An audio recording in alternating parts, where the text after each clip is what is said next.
keep us safe. And Senator Mike Lee started his post with a quote, "Greater love hath no man than this, that a man lay down his life for his friends."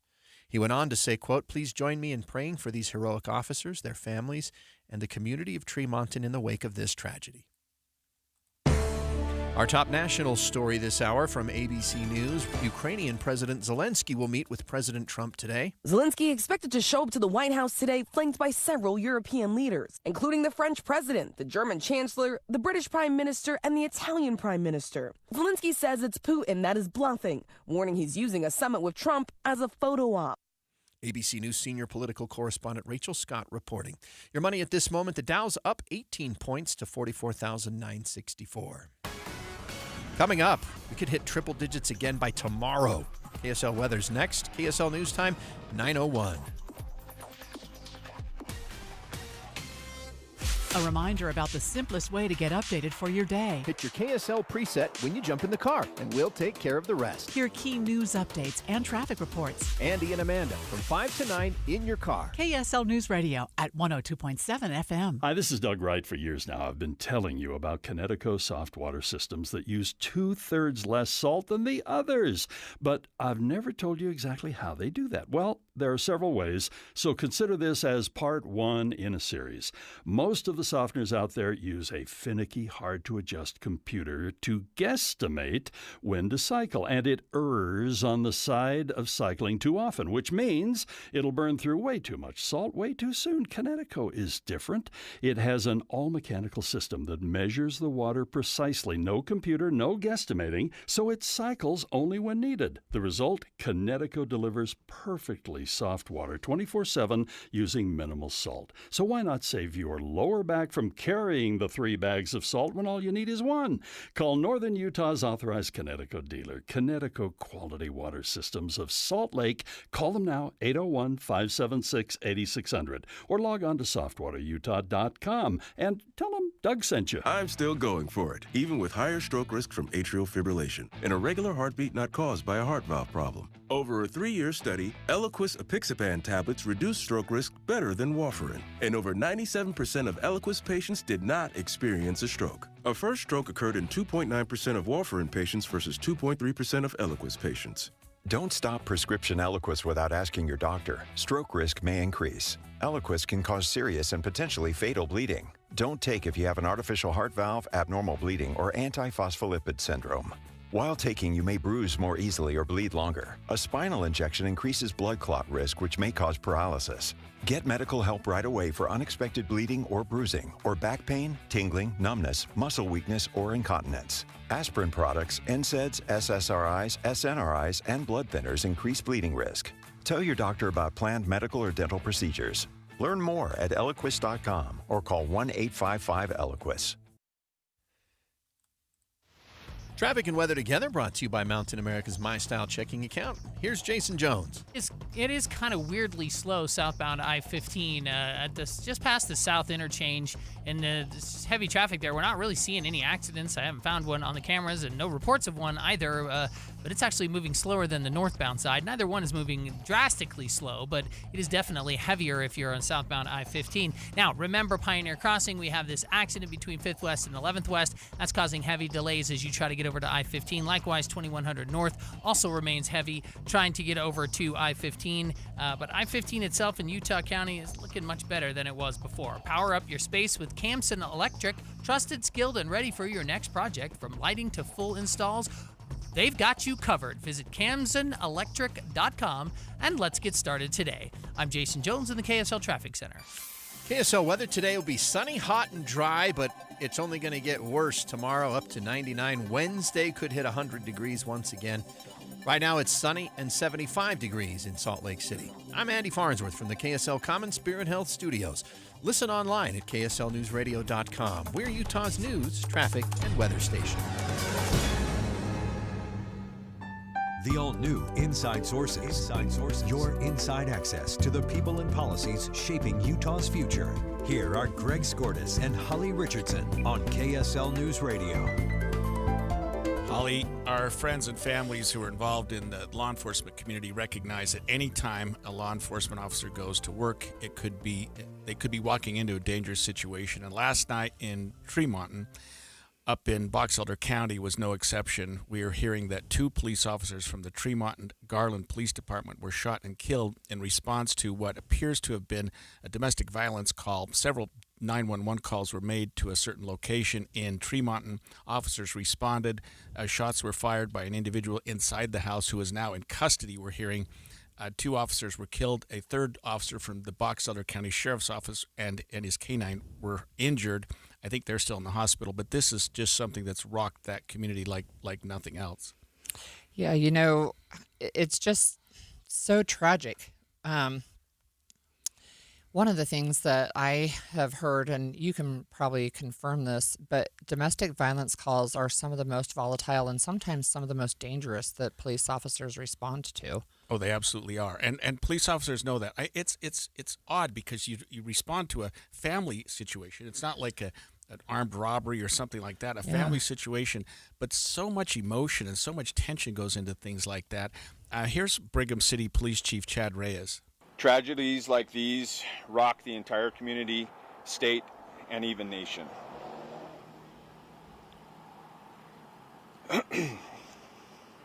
These officers and their families served their community every day and will forever be remembered as heroes. Our thoughts and prayers are with the Tremonton Garland Police Department, Box Elder County Sheriff's Office, and the family of those involved.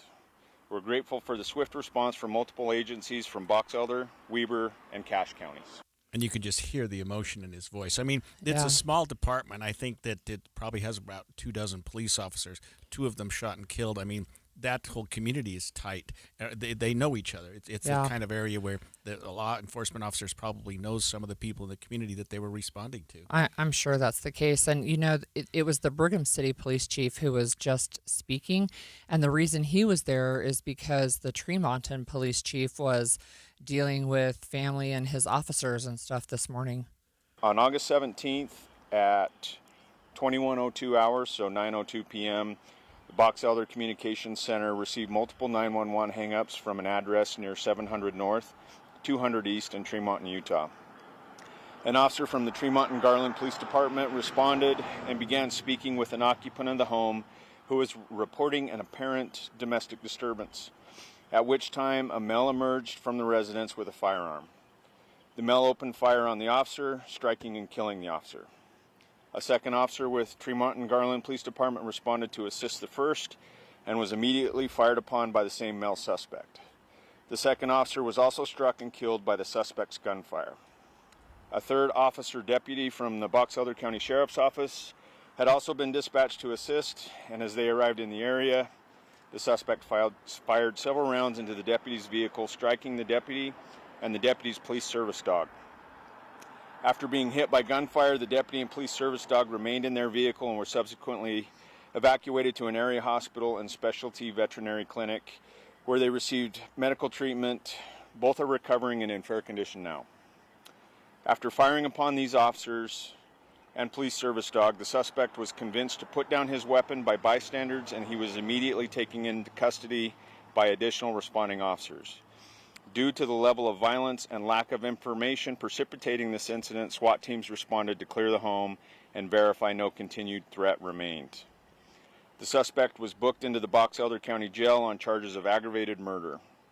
Weber County Attorney's Office is coordinating the ongoing homicide investigation.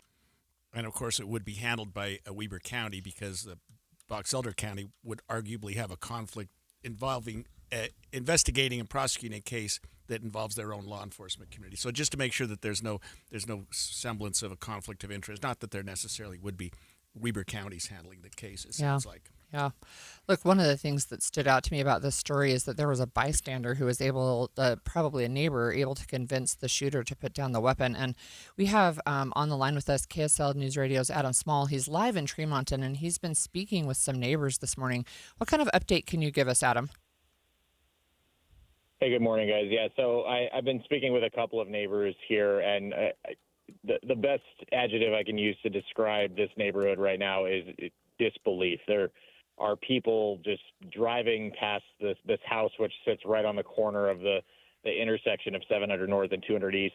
You see people just driving off to work, just staring at the scene. You've had neighbors standing out their lawns, just looking at the police cars and the investigators' mobile command center, and just in utter shock and disbelief. I've had neighbors tell me they just kind of just feel adrenaline and shock right now based on what happened, saying that they barely see any kind of criminal activity in this area at all, and to have something to this magnitude happen just doors down from them, they're just in complete disbelief here this morning. But we've been hearing from one neighbor. Again, we're still working to do official checks on this home and anyone that was living in it in terms of if police have been here before. But one neighbor had been communicating with someone I just spoke to who told them that apparently the police had come by this home a few times in some time in the near past. Again, still working to officially confirm that, but neighbors telling me that this is a farming community, that it's very quiet. People all know each other. That they were actually all texting each other last night, making sure everyone was okay. I actually got some videos from a couple of people of the police just running down the roads, responding to this in the moment. And it's just a lot of disbelief and shock and adrenaline for this little community that, probably most people didn't even know about. This is a really small city, just trying to come to terms with what happened here last night. Adam, do we know what the initial police contact was? Was this we're hearing that it was a 911 call or 2 or 3 that have been hang-ups, but did the police respond to what they believed was a domestic violence situation, or do we even know what they were thinking when they showed up at the house, or what they were aware of, I should say? They were using the term domestic disturbance. Oftentimes police will use that term when it comes to domestic violence before they are allowed to release more information. So not entirely sure it was exactly domestic violence, but we know it was something happening inside this house where they felt that they needed to intervene, make sure everyone was okay. And yeah, it does sound like it was several 911 calls. It sounds like multiple hang-ups, but again, police said that when they got here, the first officer was speaking to someone that lived inside the home, and that's when they're claiming the man also who lived in the home came out, shot the first officer. Second officer shortly arrives. That officer shot as well, and then the Box Elder County deputy and his canine also shot within there. It sounds like they stayed in their car when that happened, and then again the neighbors get the suspect. We're told got him to drop the weapon. Police come in and arrest him, and that's what it's sounding like at this point. I'm looking at the house right now. I can see a couple of windows blown out, so I'm wondering if that's how SWAT entered the home. But yeah, still some pieces to put together, but it's sounding like that's how it started, with a couple of hang-ups and a domestic disturbance call is what they're calling it. Just one final question, Adam, before we let you go. What do we know about the condition of the third officer, the one who was injured, and their canine as well? How are they doing today? That is the one bit of good news in this story, is that that deputy is actually, and the canine both are expected to survive. I actually reached out to that deputy's brother-in-law. I found him on social media. I communicated with him via DM this morning. He tells me that he's been released from the hospital. Police also confirmed that to us, that he's been released, on his road to recovery now, and the canine is now still in a veterinary hospital for observation, but both of them are expected to not only survive but recover. So those two, that's a little bit of good news I can share. And obviously no one else was hurt. Like no neighbors, anyone living near here was hurt. But unfortunately those two officers lost their lives. Both died here at the scene. Thank you for joining us this morning, Adam. We'll continue our conversation about the tragedy in Tremont when we come back. Some things never change. Sure, we've expanded Inside Sources to 3 hours on KSL, and it's on 9 to noon. But the news, traffic reports, and weather updates that have been a part of your ride in the car since before you can remember, always there. And that will never change. Find us in your car at 102.7 FM. Andy, my husband and I had Bedrock Quartz redo 3 bathrooms for us, 2 in the old house and 1 in the new house. And I loved working with them for so many reasons. One of which is that they're like a 4-generation family-owned business here in Utah that has been installing countertops and making beautiful kitchens and bathrooms for years and years. Well, at my house, I suffer from what's called paralysis of choice. When you've got something as wide-ranging with the different types of counters that they offer with quartz, quartzite, like I didn't even know what the difference between those things are. I'm going to need that kind of help when I go through the process. Oh, they have wonderful designers. Plus, when you go in their showrooms, it's super easy. At station number 1, you select your color and your material. Then you go to station number 2 and you pick out your backsplash. And then you go to number 3 and you select your faucets. It's so easy to do. They've got what's called employee pricing for everyone. This is the first time they've ever offered this. For the month of July through August, everyone gets the Friends and Family discount. They've got 9 locations near you from Layton to St. George, including a new one in Salt Lake City. BedrockQuartz.com. That's BedrockQuartz.com. My teen's going back to school. You know what that means. Money for new clothes, supplies, and taco runs with friends. I want him to manage his money wisely, so I opened a Learn and Earn account from Cyprus Credit Union. He can build budgeting, saving, and spending skills, and get up to $200 for making financial independence a priority. Learn more at cypruscu.com. Cyprus Credit Union, your future is our future. Insured by NCUA. An emergency can happen any second. Here's a few seconds to think about where you'd go. When you need medical care fast, the closest emergency room is a smart thing to know. Common Spirit Health ERs are your direct path between feeling scared or uncomfortable and feeling better. Find emergency care in your neighborhood at mountain.commonspirit.org. Hi, Grandma. What's for dinner? Hey, honey, I'm making stew tonight. Ooh, can Nina come over?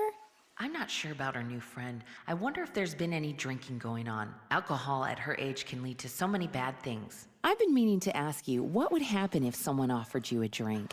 Grandma? This is hard. She's so young, but I know I need to talk to her about it now before someone tries to give her alcohol. If anyone ever does offer you a drink, I want you to say no. I have too much respect for my family, and I don't want to get in trouble. Okay. Really? I promise, Grandma. I love you too. Okay, how about tasting this stew and telling me what you think? Some children may try alcohol as young as 9 years old. It's not too early to talk about drinking. For tips on how to begin the conversation, visit underagedrinking.samhsa.gov. That's underagedrinking.samhsa.gov. This message brought to you by SAMHSA and this station. Over the years, you've brought them into your home. You were prescribed opioids after the C-section, when Dad injured his back, when your basketball star tore his ACL. Opioids helped with the pain, and you held on to them just in case. But did you know holding on to unused opioids puts your family at risk? Opioids are powerful pain-reducing prescription medicines, but most people who are prescribed opioids don't finish their prescriptions. So millions of unused opioids are sitting in homes across the country. And tragically, more than 100 Americans die every day from overdoses involving opioids. What can you do to protect your family? Remove the risk of unused opioids from your home. Pills, patches, or syrups in drawers, purses, and cabinets, anywhere they might be hiding. To find out how to dispose of them properly, visit www.fda.gov/drug disposal. And expanded Inside Sources. Inside Sources. We're following up on a shooting that occurred last night in Tremont. About 9 p.m., 2 officers from the Garland Tremont Police Department responded to numerous 911 hang-up calls, went to the house there, and shots were fired. 2 officers were killed from the Tremont and Garland Police Department. A third officer from the Box Elder County Sheriff's Office was injured as he was responding and sitting in his car. We're hearing that officer is doing much better. The other 2, of course, are deceased. Brigham City Police Chief Chad Reyes said this happened after officers responded to a domestic disturbance call near a home at 7th North and 2nd East. A male emerged from the residence with a firearm. The male opened fire on the officer, striking and killing the officer. A second officer with Tremont and Garland Police Department responded to assist the first and was immediately fired upon by the same male suspect. Yeah, and it just sounds awful, but he said both officers died at the scene. Yeah. Box Elder County Sheriff's deputy and his service dog were also shot, as we mentioned, they're both expected to survive.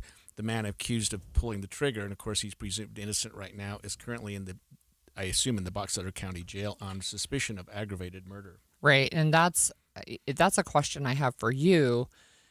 What is he facing? So Utah's homicide law, and we've seen we're dealing with a lot of death penalty cases, it seems, right now, but our murder law allows for what's called aggravated murder. That's a murder, Holly, that occurs in connection with another aggravating factor. So a murder that occurs and another aggravating factor occurs in connection with that can elevate the murder to aggravated murder. We have like probably 20 or 25 aggravating factors, but two of those would apply here. One is that the victim, or victims in this case, are law enforcement. So shooting a law enforcement officer in connection with their duties as a law enforcement officer elevates a murder to aggravated murder. Also, if two or more individuals are killed in the same course of conduct, that elevates a murder to aggravated murder. So this case, if it's true what we're hearing, and it seems like it's being corroborated by law enforcement at the scene, and again, we don't know, or we're not going to release the name of the suspect, but this would apply from everything we're hearing as a aggravated murder case. And if the Weber County attorney who's going to prosecute the case so that Box Elder doesn't have any conflict decides to make this a death penalty case, he would have that right. So what's the process from here? So they haven't released the names of the officers or the suspect at this point. Can we expect that today, most likely, do you think? I think today, maybe even soon. I mean, it occurred about 12 hours ago, about 9 p.m. Sunday evening. The officers involved, since they're deceased, Holly, they would want to make sure that all of their family was notified so that they don't hear about it in some other source. Yeah. So they'll want to make sure that occurs. With respect to the individual who was involved as the shooter, they haven't released his name yet, probably because it's still under investigation. Now he's certainly in the Box Elder County Jail, so the jail roster may show a group of names. You wouldn't know necessarily which one he was. But I think we're going to get a lot of information when it's just 9:15, 9:20 in the morning before the end of the day, after the victims' families are notified and after the police decide who they're going to charge or how they're going to charge this case, which I would assume we're going to know a lot more probably around 5 or 6 this evening. Mm-hmm.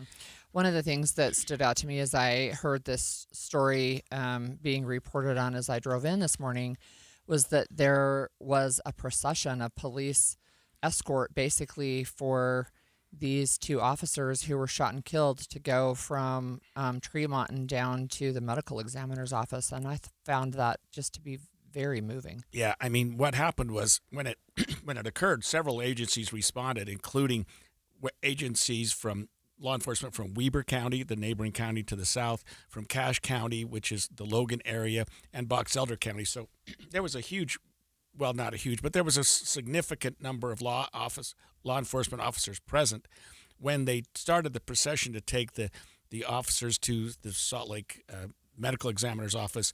I think they, like you say, they just formed a procession and drove down with them, which I think was a tremendous show of support and tremendous show of honor. Not uncommon for officers to do that type of thing. I think I saw it started at like 5:15 in the morning, and it took a little while for them to get down there. But again, just one of the things that Utah does really well is just the community can step up and reach out, right? So. Tremont is very small. We heard of that from Adam Small in our last segment, what a small community it is. But one of the things that touched me is hearing that the mayor of Tremont and city council were out providing breakfast this morning. Oh yeah, that was something else. Some of you were here when some of the council members and the mayor were bringing around, breakfast for the officers and just trying to be supportive. I think that kind of outpouring of support from the community is welcome too, but we do ask that community stay away from the area until we're done with the investigation and processing the scene thoroughly. That was Brigham City Police Chief Chad Reyes talking about the support from the community, and he also talked about just how this affects a community. Tragedies like these rock the entire community, state, and even nation.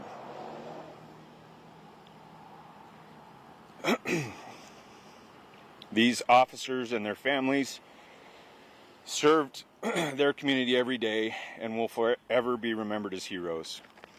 Our thoughts and prayers are with the Tremont Garland Police Department, Box Elder County Sheriff's Office, and the family of those involved. We're grateful for the swift response from multiple agencies from Box Elder, Weber, and Cache counties. So you can hear that Brigham City Police Chief Chad Reyes, how emotional he got, right? And he said in that press conference earlier this morning that he was speaking because the Tremont Police Chief was working with his officers and with the families that have been impacted by this. Yeah, he also just spoke about responding on domestic disturbance calls, just how that is for police officers when they get that call and how they act when they respond. They really are unknown. We don't know what we're walking into, and they are one of the most dangerous events we can be dispatched on. And like I said, these officers have been doing this. They took an oath to protect and serve their communities, and that's what they were doing, and they knew the dangers going into this, and unfortunately they paid the ultimate price. It's sad because these situations do occur far more often in domestic violence situations than in others, it seems. And officers know that. They know when you go into a domestic violence call that the emotions are high, and sometimes the perpetrator is of the mindset that, if I can't have her, no one will. Mm-hmm. I'm going to go out with a blaze of glory or whatever you want to call it. Some people call it suicide by cop, but they come out and these domestic violence situations get to a level that are almost hard to comprehend.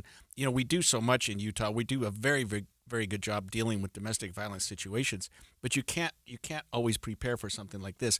Law enforcement officers do know, walking into something like this, that they're high risk, but you still have to respond. I mean, these officers did nothing wrong except, nothing wrong, period. They responded to a situation. They responded to an emergency. They responded in the way that they thought was best, and they gave their life doing that.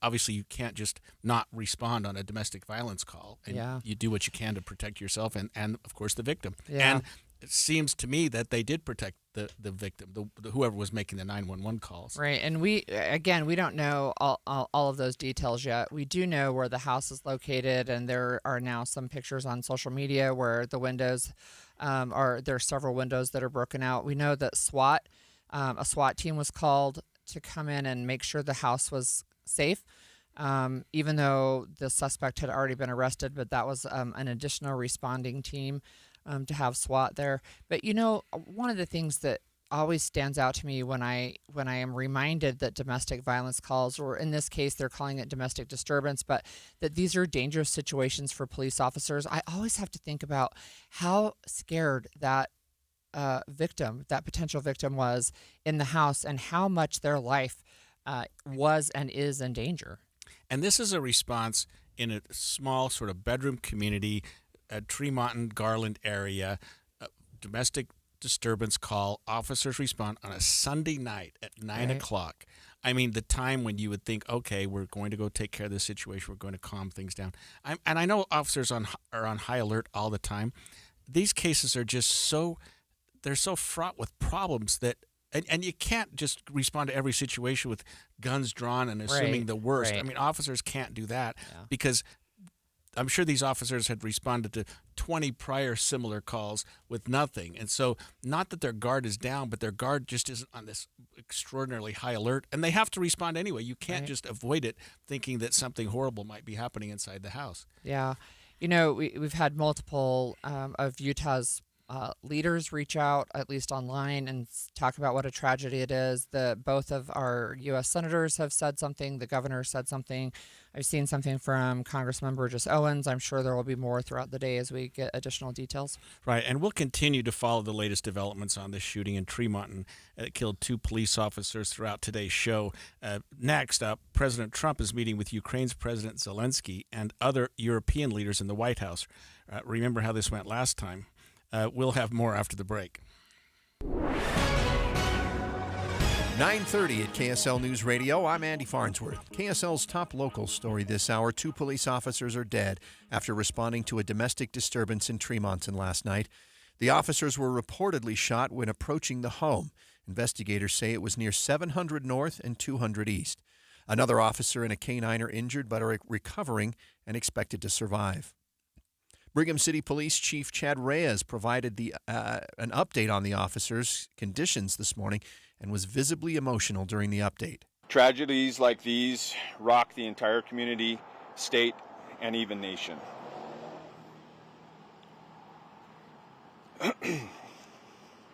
These officers and their families served their community every day and will forever be remembered as heroes. Our thoughts and prayers are with the Tremartin Garland Police Department, Box Elder County Sheriff's Office, and the family of those involved. The Weber County Attorney's Office is coordinating the ongoing homicide investigation. Our top national story this hour from ABC News. Territory will be a hot topic during President Trump and President Zelensky's meeting today. Here's ABC News contributor Colonel Steve Ganyard with more on what the Russian leader Vladimir Putin wants. In Anchorage, the demand from Putin was the rest of Donetsk. That is an area about the size of Delaware. It's very rich in minerals and agriculture. It's a strong industrial area, so that is what he sees as his consolation prize. But Zelensky has already said that he's not going to give it up, which suggests that negotiations in this war will continue to go on for a long time to come. We'll provide updates as soon as we get them. Your money at this moment, the Dow down 14 points to 44,930. Coming up, we could have 100 degrees again by Wednesday. KSL weather is next. KSL News Time, 9:31. The sources where we get our news matters. When you listen to Utah's Morning News, we want you to feel the stories are important to you and trustworthy. This is Amanda Dixon. And I'm Andy Farnsworth. Join us weekday mornings on KSL News Radio.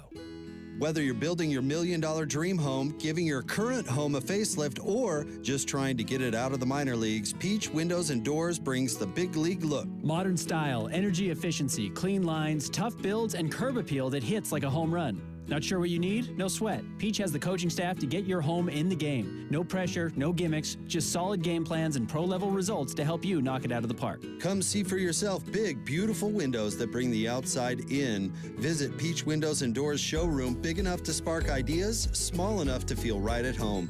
It's time to step up your game and make your house the MVP of the neighborhood. Why live in the minor leagues when you can swing like $1 million? Peach Windows and Doors, because real homes play like champions. Visit peachdoorsandwindows.com or call 801-566-1255 for your free consultation. That's Peach Windows and Doors. Give them a call, 801-566-1255. This Friday, join KSL News Radio and NPS from 10 to 1 as the movie show stops by. Then, browse and uncover what makes NPS so great. With 4 locations, NPS takes a new inventory every day. Then, they check all competitors' retail pricing before marking items down 20 to 70% off. You're invited to visit the movie show this Friday from 10 to 1. And that's the first step to discovering NPS. Visit npsstore.com to begin your own NPS adventure. npsstore.com. You still have 40 million plus vehicles globally that are driving around with a potential ticking time bomb, a grenade in either their steering wheel or their dashboard. When we look to what injuries may have transpired from a defective airbag, we generally see loss of vision in an eye, or we see facial lacerations. We also see hearing loss. Unfortunately, we started seeing death after death after death. When that passenger airbag exploded, it basically degloved his entire face. He lost his nose, he lost his right eye. The type of catastrophic injuries that one is more accustomed to seeing in a Hollywood movie, and not something from a device in an automobile that's supposed to protect you. Morgan & Morgan has a national reach in terms of handling and prosecuting cases, notwithstanding the team of lawyers that we have collected that focus only on product liability day in and day out. Morgan & Morgan. Visit us at badairbags.com for an office near you. Prior results do not guarantee a similar outcome. Traffic and weather together on KSL News Radio, brought to you by Mountain America's My Style checking account. Here's Jason Jones. Well, they finally cleared that accident on Pioneer Crossing, and so traffic is moving much better, although it's still crowded as it has been all morning long. Same with 2100 North heading over to I-15. But speaking of I-15, it's great now. Northbound, no problems at all. No delays all the way up to downtown Salt Lake City. Likewise, southbound side is looking good. Traveling through Weber and Davis counties, well, it's also looking good in the Salt Lake Valley and in Utah County for that matter. But anyway, all the rest of the delays and accidents have all been cleared out, so once you're going to be able to make it through Pioneer Crossing, you should be good to go. Get ready for the Battle at the Border, September 6th at Heritage Park in Garden City. Experience thrilling competition, live entertainment, and family fun. Don't miss the action. Mark your calendar now. I'm Jason Jones in the KSL Traffic Center. KSL weather today will be sunny and hot, looking for a high around 95 degrees.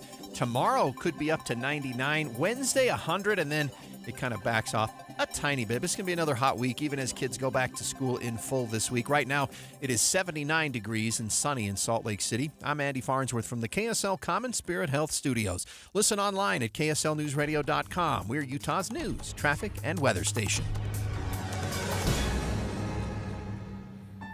The all-new Inside Sources. Inside Sources. Your inside access to the people and policies shaping Utah's future. Here are Greg Skordas and Holly Richardson on KSL News Radio. Last Friday, President Trump and Russian President Putin met in Alaska to try to resolve the problems in Ukraine. Not only did they fail to resolve the war in Ukraine, they couldn't even reach what seems to be a ceasefire. And in fact, we're hearing, Holly, that Russia has not only failed to do a ceasefire, but they're continuing their onslaught into Ukraine. And some of that was occurring while they were meeting. And then today, before Zelensky gets there, they killed 10 more people. So today, Zelensky and other European leaders are meeting with Trump at the White House, and they're more than just Zelensky himself. There are several European leaders. But if you remember how this went last time, you've allowed yourself to be in a very bad position, and he happens to be right about it. From the very beginning of the war. You're not Mr. in a good Brown, position. You don't have the cards right now. With us, you start having I'm not cards. playing cards. Right now, you don't. You're playing cards. Mr. President. You're playing I'm very cards. serious. You're gambling with the lives of war. millions of people. You're Yeah. gambling with World War III. You're gambling with World War III. And what you're doing is very disrespectful to the country, this country.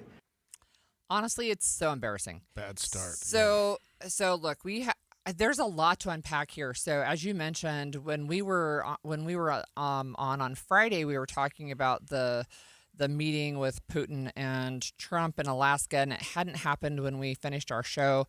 So what did happen is they did meet. They did not come up with a ceasefire. They did not end up having the lunch that was scheduled, and almost immediately, President Trump started saying, well, the ceasefire is not really the goal. I'm kind of backing down from that. And then really shifted his tone towards Zelensky, because he had been kind of like this first meeting. He went after Zelensky for quote unquote starting the war by provoking, like, okay, let's be clear. Russia invaded Ukraine in February 3.5 years ago. Like, this is not a provocation on Ukraine's part. This is an aggression on Russia's part, and it has cost tens of thousands of lives. Some put the estimate as high as 1 million, mostly on Russian side, actually. But now we have a reset with the President of the United States. He seems to be putting blame on Ukraine and telling them, you're going to accept this deal. Yeah. What deal? First of all, you're going to give up part of your land that has some precious metals. Right, exactly. And it's land that Russia doesn't currently control. So some of the stuff that I've seen over the weekend is that Russia is saying, well, we'll give up this tiny little piece here where we have troops, but you have to give up this great big piece over here that we want. So I don't know how this ends. President Trump indicated when he was running for office, and even after he was elected, that this war would be ended the first day he took office. Of course, it didn't. It's seemingly getting worse by the day, by the week. European leaders and NATO are sort of standing by, jumping in and out at certain times. Zelensky needs all the help he can get. But I do think it says something, Holly, that not only is President Zelensky meeting with President Trump today, but that other European leaders, and I'm told that there's some heavyweights coming from France, Germany, United Kingdom, and several others. I mean, there's going to be a coalition there, I believe, in support of Ukraine and in support of Zelensky, putting some pressure on Trump to step it up, or at least to make sure that that NATO has what it needs to help Ukraine. Look, I mean, one of the things that President Trump posted on social media over the weekend was that basically Ukraine is going to have to give up land, and there was going to be no way that they were going to be admitted to NATO. But I think it says a lot, like you just said, that we're going to have these European leaders there with them. In fact, several of them canceled pre-planned trips to say, we're going to go with you. It is a show of solidarity. This is not something that is in the abstract. These are real issues and real problems for real people, right? And it's one of the issues where, again, Putin is the aggressor, and we know from everything that we have seen from Russia's past behavior and current comments that they have no intention of stopping at Ukraine. And you wonder what Putin even gained by coming to Alaska. I mean, it was a waste of time. No, I can tell you what he gained. He gained credibility. Yeah. He gained credibility. Today on social media, they're posting pictures of Russian tanks flying the Russian flag and the American flag as they head towards the Ukrainian border. He got the red carpet treatment. He is a war criminal, and he got the red carpet, literally U.S. soldiers rolling out the red carpet for him to walk down on, have photo ops with President Trump. You can see he's grinning like he just won. Yeah, and it was a win-win for Putin. And I don't know how Trump saves face with this, how he gets out of it with any sort of sense of fulfilling what he had promised to do, which was end this war, because it seems to me that he's leaning more and more toward ending this war by creating huge concessions on the part of Ukraine, which Vladimir Zelensky is just not willing to do. And I don't think the European leaders are going to support that as a way of ending this war either. No, they've already said they're going to back Ukraine and not having to give up their land. Again, you've got two world leaders who decide that a third country, without them being at the table, has to give up this land. So I suspect what we're going to see today through a series of meetings, I suspect what we'll see is that United States is going to say, here's the deal, take it or leave it. And Ukraine and Europe are going to say, okay, we're going to leave it.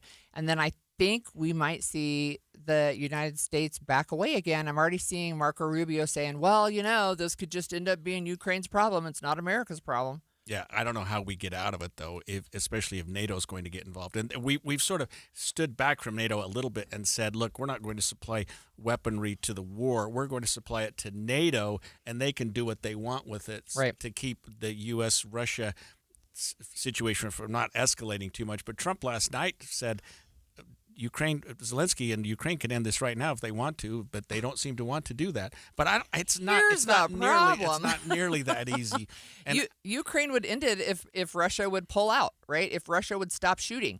And as you pointed out as we started this segment, not only did they fire ballistic missiles and drones into Ukraine while Putin was en route to meet with Trump. They did it again last night. They killed an entire family. They killed 10 people total, but an entire family was wiped out, right? And it just is ongoing. And I think in some ways, I think it's Putin thumbing his nose at the United States and saying, you are not the boss of me. Absolutely. And Trump sort of not knowing how to deal with that because he can't save face by pushing it. I mean, he threatened sanctions against Russia, and we thought that if things didn't go the way Trump wanted on Friday, that would be what happened today. We'd be talking about him imposing huge sanctions on Russia, at least to their trading partners like India, China, other countries that are doing business with Russia. But instead, it seems to be going just the opposite. And Trump's even stated a couple of other things, which is NATO is not going to have Ukraine. Ukraine is not going to join NATO, and he's also saying. And we don't want to hear anything more about Crimea. We don't want to hear anything more about problems that you had with that takeover. Look, I mean, one of the things is they're supposed to be negotiating security guarantees. And there are people, including Utah's own Senator Mike Lee, who are saying no security guarantees for Ukraine. Why would they accept any deal that does not give them security guarantees, does not give them any hope of maintaining their integrity, geographic integrity as a country? Like, why would they do that? And what are the European leaders going to do? How much pressure can they put on Trump effectively? And because they're there for a reason. They didn't show up last Friday with his meeting with Putin. They're showing up today for his meeting with Zelensky to put some pressure on everybody to get this resolved. Maybe something good will come out of that in terms of Ukraine. I think a united European Union is what's going to come out of that. Okay, so We're going to take a little pivot. The University of Utah starts fall semester today. Woohoo! And navigating the first day of classes can be overwhelming for students and for parents. We're going to get some practical tips about making the first day of classes go as smoothly as possible when the U of U's VP of Student Affairs calls the show. When we come back, we're streaming live at KSLNewsRadio.com and on the app for KSL News Radio, sponsored by At Your Service Pros. Have you seen those billboards that have a giant turtle on them that say, "Win a new air conditioner"? What's up, everybody? I'm Mike Wilson with Any Hour Services, and you're probably wondering, what's that all about? Well, the turtle is a character in our new TV commercials that'll be airing this summer. I know it's kind of silly, but we're always trying to figure out how to grab attention and stand out in a crowded market. We thought a big turtle would do the trick. Another thing we're doing is every week this summer, Any Hour is giving away an air conditioner to one lucky customer. We're calling it the Coolest Summer Sweepstakes. Here's how it works. This summer, if you get an estimate to replace your air conditioner or purchase a new air conditioner from Any Hour Services, you'll automatically be entered into our weekly drawing. If your name is drawn, Any Hour will pay for your air conditioner, up to $8,750. We just want to meet more homeowners that are in the market for a new air conditioner and have the chance to earn their business. We're confident that once you have an Any Hour technician in your home, you'll see why we have over 28,000 Google reviews. No purchase is necessary. See official rules at anyhour.com. You trust us for news and information in your car. Now trust us at home. KSL News Radio has you covered, keeping you informed on the latest breaking news, weather, traffic, sports, and more. Listen on your Amazon Echo or Google Home device. Just say, "Alexa, open KSL News Radio," or listen on the KSL News Radio Listen app. Text the word "app" to 57500. KSL News Radio. We have you covered.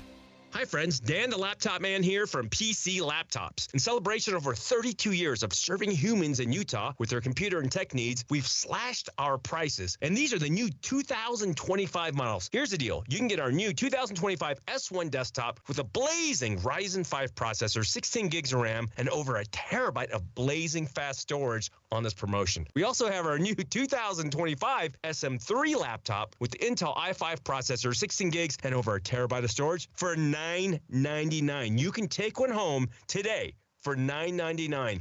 And you also get the peace of mind of our lifetime service warranty. We also have 12 months special financing available, and they start as low as $29 a month. But hurry in because supplies are limited. Because at PC Laptops, we love you. PCLaptops.com. Take home a blazing fast 2025 model desktop or laptop for $999 at PCLaptops.com.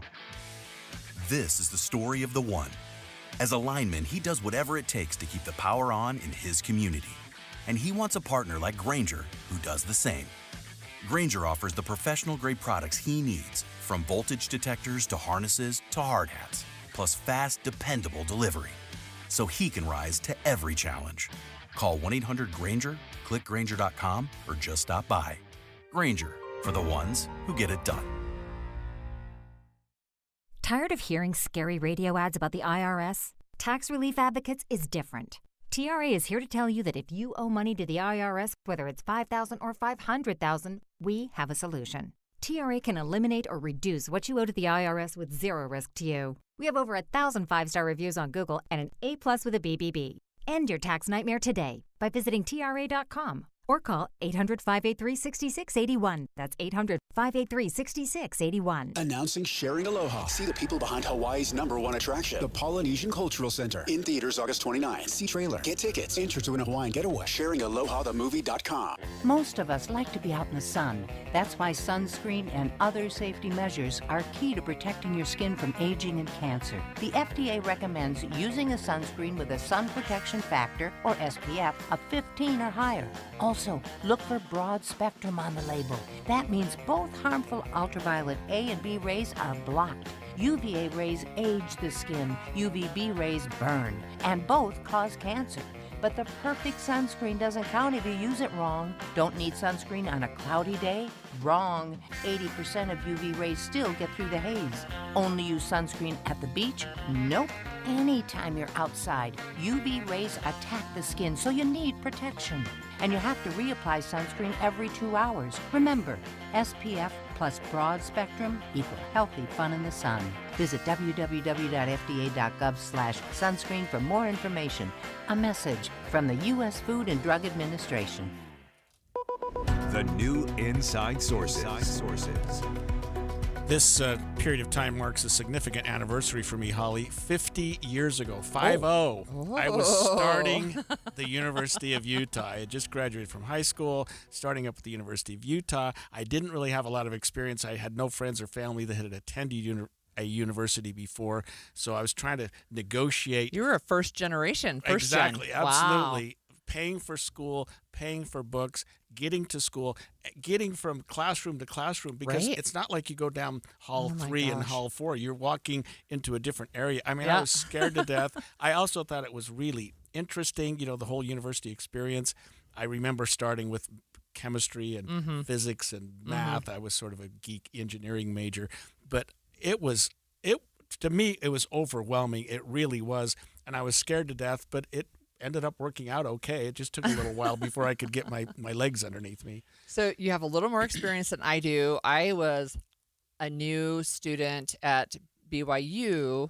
My family lived in Michigan, and I was at BYU, and this was 43 years ago. So you're just a touch older than I am. Yeah. But I remember the same thing. It's like, well, there's a map, but I don't know how to follow the map to all these buildings with these weird acronyms. And anyway, and sending my kids off to school, several of them have lived at home and gone close by, but I had a couple. One went down to SUU and went there. I had another one who went to BYU Hawaii, I think we've mentioned before, right? And we took her over when everything was still shut down from the pandemic. So it was early January of 2021. Everything was shut down. So she, the entire campus was shut down. Everything was online, but she just really wanted to be there. And so she found a little place to rent off campus and did all of her classes online. And luckily, we're kind of past that point. I remember being a little bit jealous of some of my friends, my high school mates that had gone to smaller schools, like Dixie College, it was called at the time, and staying on campus in sort of a more intimate setting, like you say, SUU. And there were different kids from high school that were going to these different schools, and to me, I felt like I'm going to the big university, the big impersonal university. It really wasn't. There were things to do and social activities you could get involved in. But for a goofy 18-year-old, it was like, just get me to the next class. Hopefully I can get good enough grades to move on to the next semester. One of the things that universities do really well is they know that freshmen come in like that, right? And transfer students too. So we have on the line with us Lori McDonald, who's the Vice President of Student Affairs at the University of Utah. Hi, Lori. Welcome. Thanks for joining us. Hello, thank you. And I think either of you could be great experts to talk with our new students about the world. I appreciate the focus on grades, Greg. That's what we try to remind them. What do you do to help the young kids start when they're up there at the university and they're nervous? The campus is huge. Oh, yeah. It's so impersonal. And what can you tell them and their family when they're getting ready to start school? Oh, thank you so much. I love this time of year. I'm never ready. We're never ready for them all to be here, but we love it. The energy is incredible. And like you said, the nerves, the feeling a little overwhelmed, and yet also how interesting everything is remains the same. For me, it was about 40 years ago, too. And that's the same, but there is a lot that is different. And we learn just as much from our students as they hopefully learn from us. But I tell them, number one, please don't hesitate to ask for help. I think particularly this generation that has a lot of tools like technology at their fingertips, they think they should figure it out somehow that way. But we are here in person for that. And then my other is to please check their email. We send a lot of information that way. But asking for help and going to class and seeing what's out there, but not feeling like you have to make every decision this very first day of class. Oh, my goodness. That is so true. One of my things that I've told my own kids as they graduate high school and get ready to move on to the next step is you don't have to have the rest of your life planned out right now. Yes, so true. I'm still working on that. Lori, what resources do you have for students who are trying to track the classes they should be taking, especially first-year students who maybe don't know where they're going, what their major is going to be, just to get started at the school? What can they do, or who can they contact to say, okay, for the first year or two, let's at least get you through some of these general ed and that type of thing? Yes, and get you even started on the degree while you're exploring. That is excellent. Our academic advisors, we have advisors for every college, so certainly those students who have declared a major and getting started, but we also have a group of academic advisors for those students who are exploring and wanting some of that advice for that very reason. So they are really the connectors, but we have student success coaches, and students living in the residence halls can always talk with their RAs about, where are these offices and who should I ask first? So lots of people on campus. What kind of advice do you have for parents or grandparents, et cetera, trying to make especially this first year at college successful? That is a very good question. I so appreciate those families that are concerned and involved, and sometimes we do want them to maybe be involved from a step back. That letting go is very, very difficult, but we are, I think we're in the second decade of the word adulting being a verb. And a lot of it is letting students know what you said before. You don't have to have it all figured out. We're behind you. We do send a lot of emails to families, and reading those is helpful too. But I think the best is to be there for them, listen, and then say, hey, let's figure out what resources there are that could help with this issue. If it's class selection or mental health or being able to socialize, what is happening these next few weeks during weeks of welcome? Let them know they went to, maybe a fair to figure out what organizations were out there. We still do that. And really saying this is going to be okay, but we take it one step at a time, and let's utilize the resources that are out there. When I was at the university, I was one of those students, at least for the first year, that traveled. I didn't live on campus. I commuted every day. Right. Is there still a large number of people who do that? Because that made it even more difficult, I think, for me, was that sort of impersonal nature, going to the campus and then leaving the campus. Yes. We still do have quite a few. We've been increasing the number of students who live on campus every year. But yes, and most of our graduate students live off campus and things like that. We do have some coaching that helps reach out to those students more intentionally. Hopefully they'll call us back, but we do like to let them know that we are here for them, similar to what, an RA would be for people who live on campus. And we do try to let them know that there are places they can stick around between classes, and we've increased hours for dining and the library and things like that for students to really feel at home when they're here, even if they're commuting back and forth.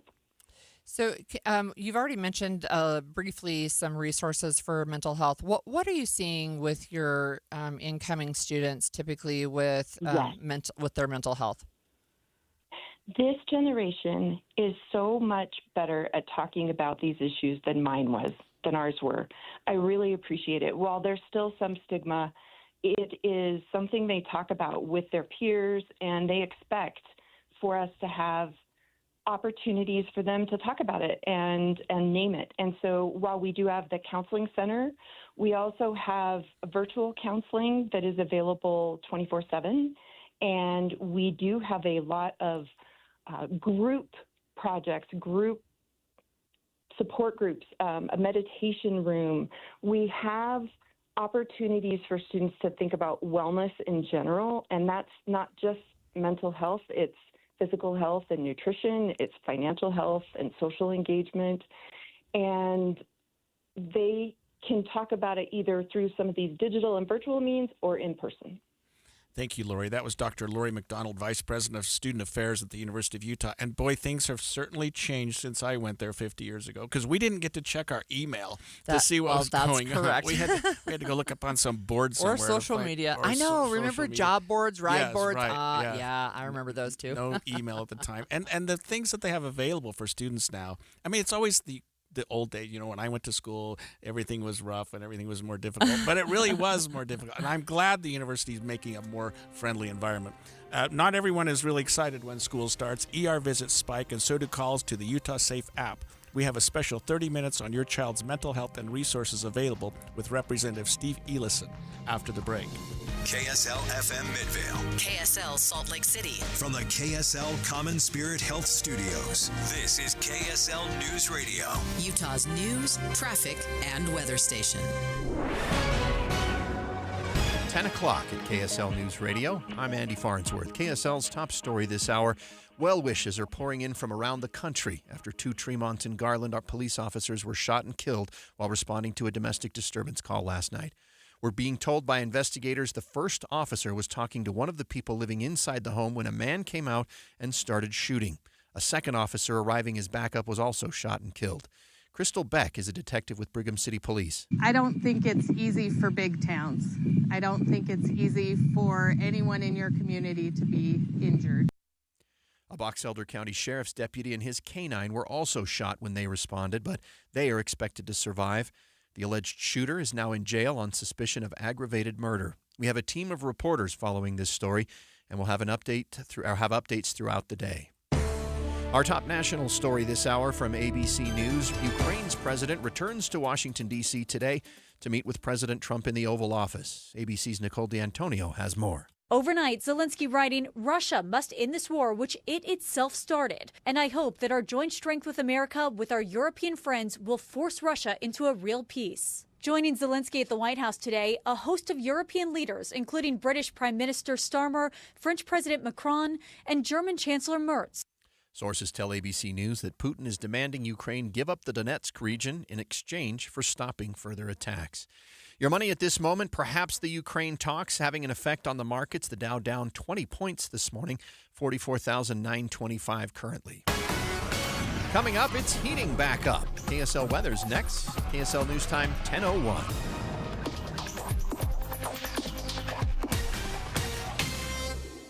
Mornings are for recharging. And they're for starting your day right. We volunteer to join you in the car. Get news and weather at 102.7 FM during the most important part of your day. Andy and Amanda, each morning between 5 and 9 on KSL News Radio.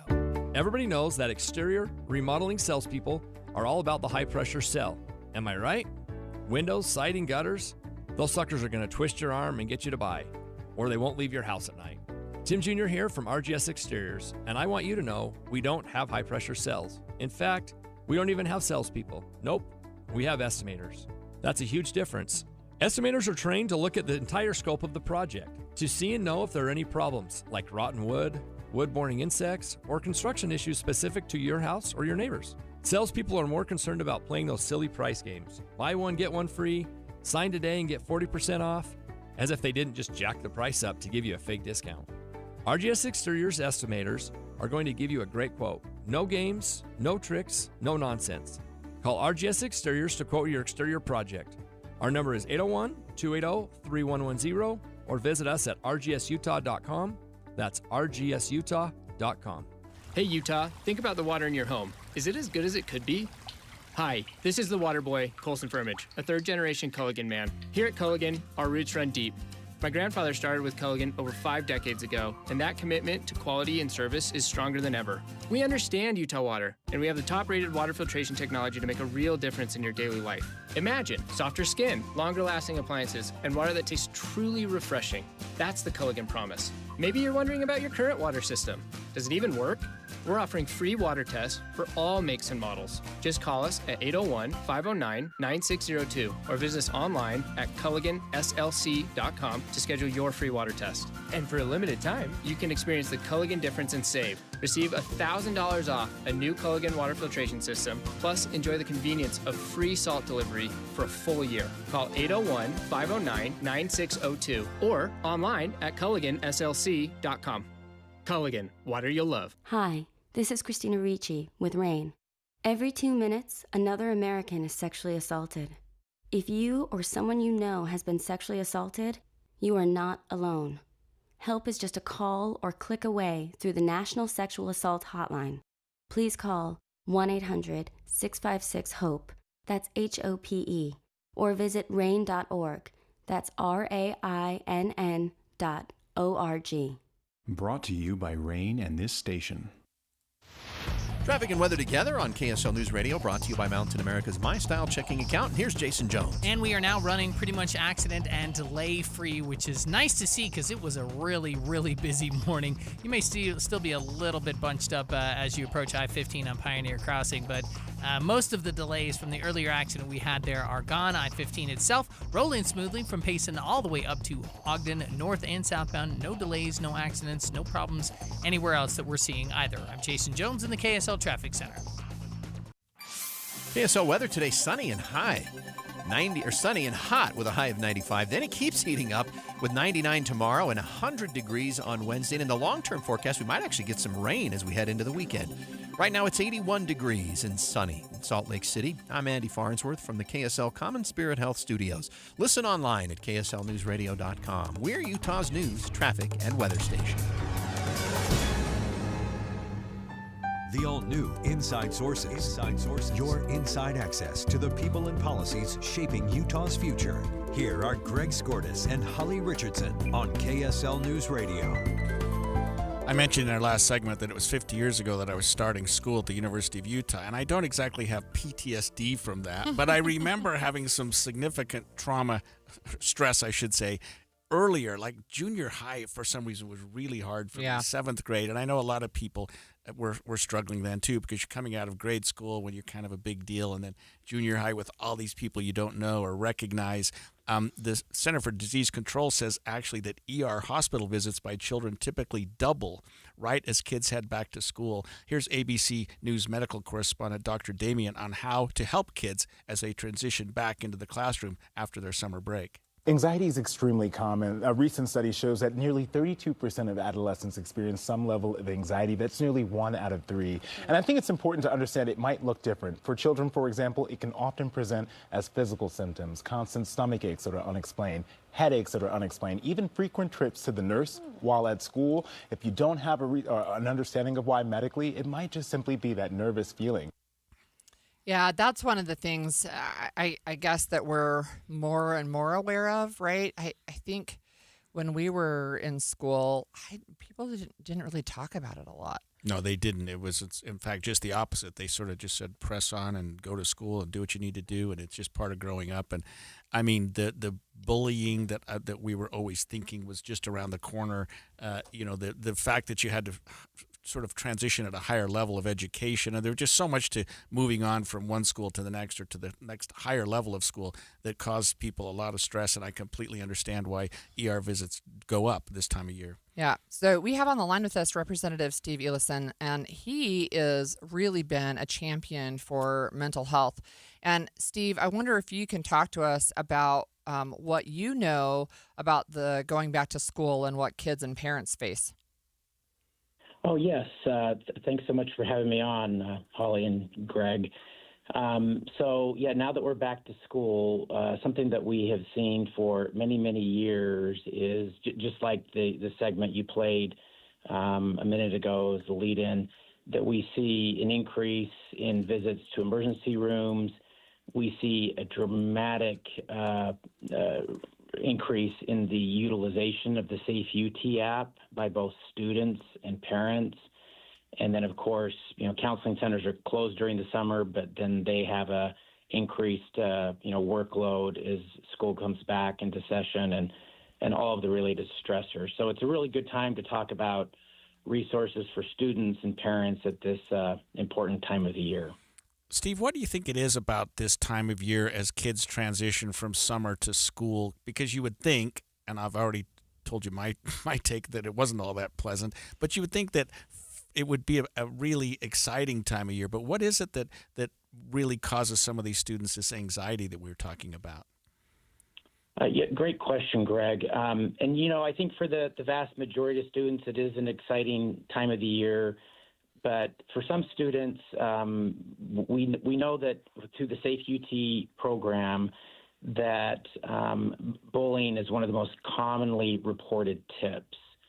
And we see that tip during the summer months, it goes down dramatically because they're just not around, the large student population and more maybe just with their friends that aren't bullies. So we know that when they're together, opportunities for bullying go up. Of course, academic stressors, more interaction with other students can relate to cause relationship stressors. And then you kind of put all those together at the same time, and it can cause, anxiety and depression and related issues in youth. It's a pattern we've seen for, I guess as far back as probably we've all experienced to some degree, but it's a very real pattern that we need to be aware of. So I actually have a question on something you just said. So I was not aware that there were a lot of calls to Safe UT for bullying. I guess my thought was Safe UT is for people experiencing suicidal ideation. So talk to us a little bit more about the bullying aspect. Yeah, so it was almost 10 years ago that me and Senator Thatcher ran the bill to create Safe UT. And at the time, it was in response to the Columbine shooting, where states started to create programs where students could submit anonymous school safety tips. So if they knew about a classmate who was maybe planning to do harm in their school, they could anonymously, confidentially report that, so that could be addressed. Because the absolute best way to prevent a school shooting is before the shooter arrives at the school. And the vast majority of kids drop tips about their nefarious plans. So we started this program to allow students to submit tips, but we also thought, let's try something new in Utah. And we allowed students to talk to a licensed clinical social worker under the crisis chat component of the app, 24/7, 365, no cost. It can be completely, it's always confidential, and it can be anonymous if they want also.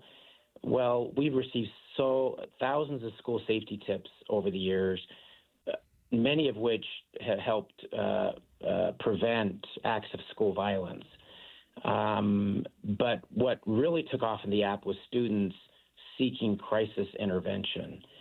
And a lot of students will submit tips about what's happening to their friends, like they've witnessed somebody getting bullied or they've been bullied themselves. And schools are required to follow up on those tips that come in through the app.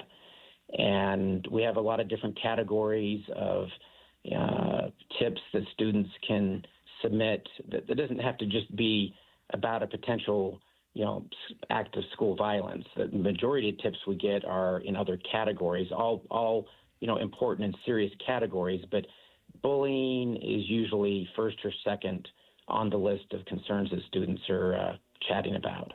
Steve, what can you tell our listeners and parents of kids who are going back to school who may have some anxiety, not just the parents, but the kids, about this Safe UT? How can they access it? How can they learn more about it? Yeah, great question. So it was voluntary for every school district in the state. Every school district's adopted it, same with every charter school. I would strongly recommend that every parent ask their student, have they downloaded it, encourage them to download it. And what a lot of parents don't know is that the app is for them also, parents and guardians. When they download it, it asks, who are you? Are you higher education? Because it's available for all of our higher education institutions, state-sponsored schools. It's available for students, grades, K through 20.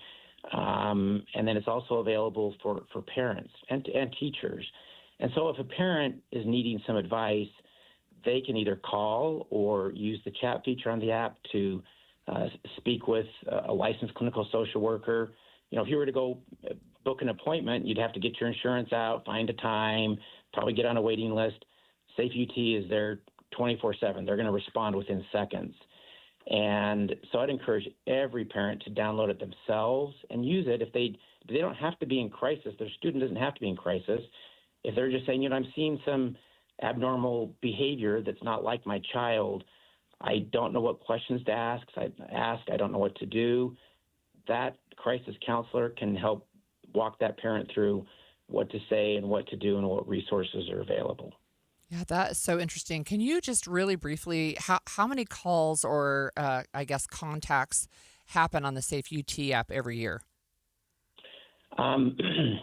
So it's thousands of unique users, both students and parents. The part that is really the most interesting is that over the past 3 years, on an average year, there's about 1 million threads. That's a kind of one-way piece of a conversation going back and forth between students, parents, and the licensed clinical social workers behind the Safe UT app. Heavy utilization, and more people become aware of it. And when they try it out and realize, wow, this is a great resource, then we just can see utilization continuing to go up. Great. Stay with us as we continue our conversation on student mental health with Utah Representative Steve Elison. That's coming up after the break. We're streaming live on KSLNewsRadio.com and on the app for KSL News Radio, sponsored by At Your Service Pros. Some things never change. Sure, we've expanded Inside Sources to 3 hours on KSL, and it's on 9 to noon. But the news, traffic reports, and weather updates that have been a part of your ride in the car since before you can remember, always there. And that will never change. Find us in your car at 102.7 FM.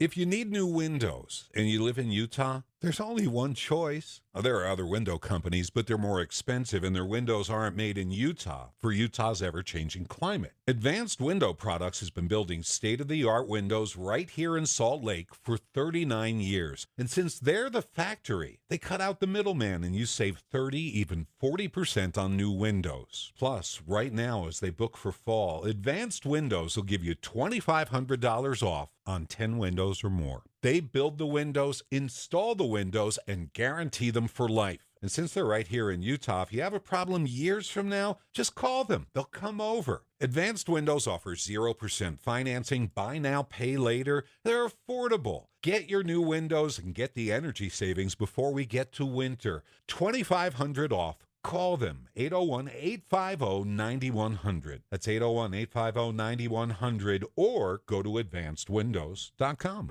Americans may not agree on much, but we agree on Social Security. We all pay in. It ought to be there when we need it. Social Security could face a funding gap in less than a decade, and I don't want to see a pay cut.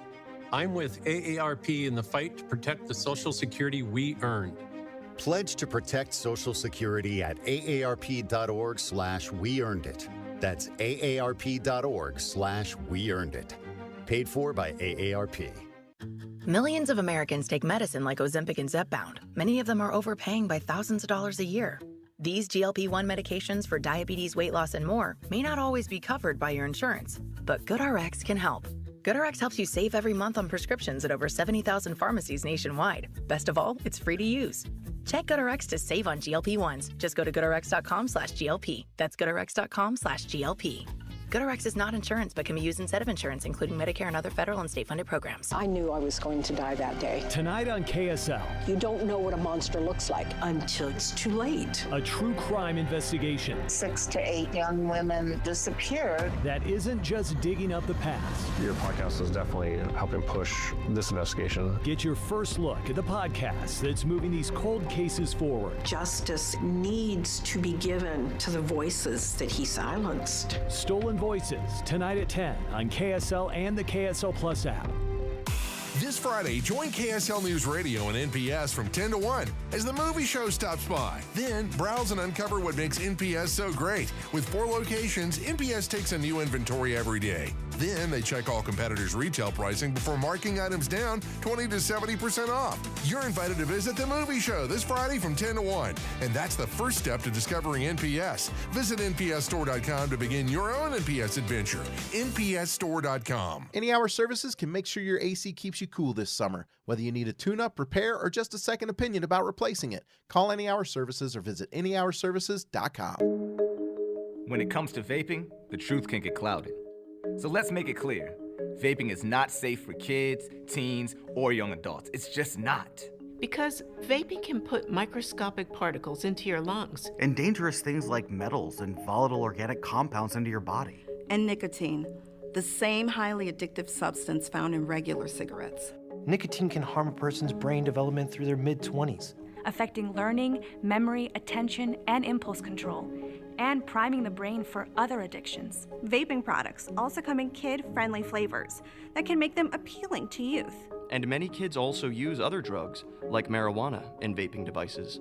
With appealing flavors, high nicotine levels, and lots of promotion on social media, many kids think vaping is harmless, but it's not. So talk to your kids about the risks of vaping, because when you talk, they hear you.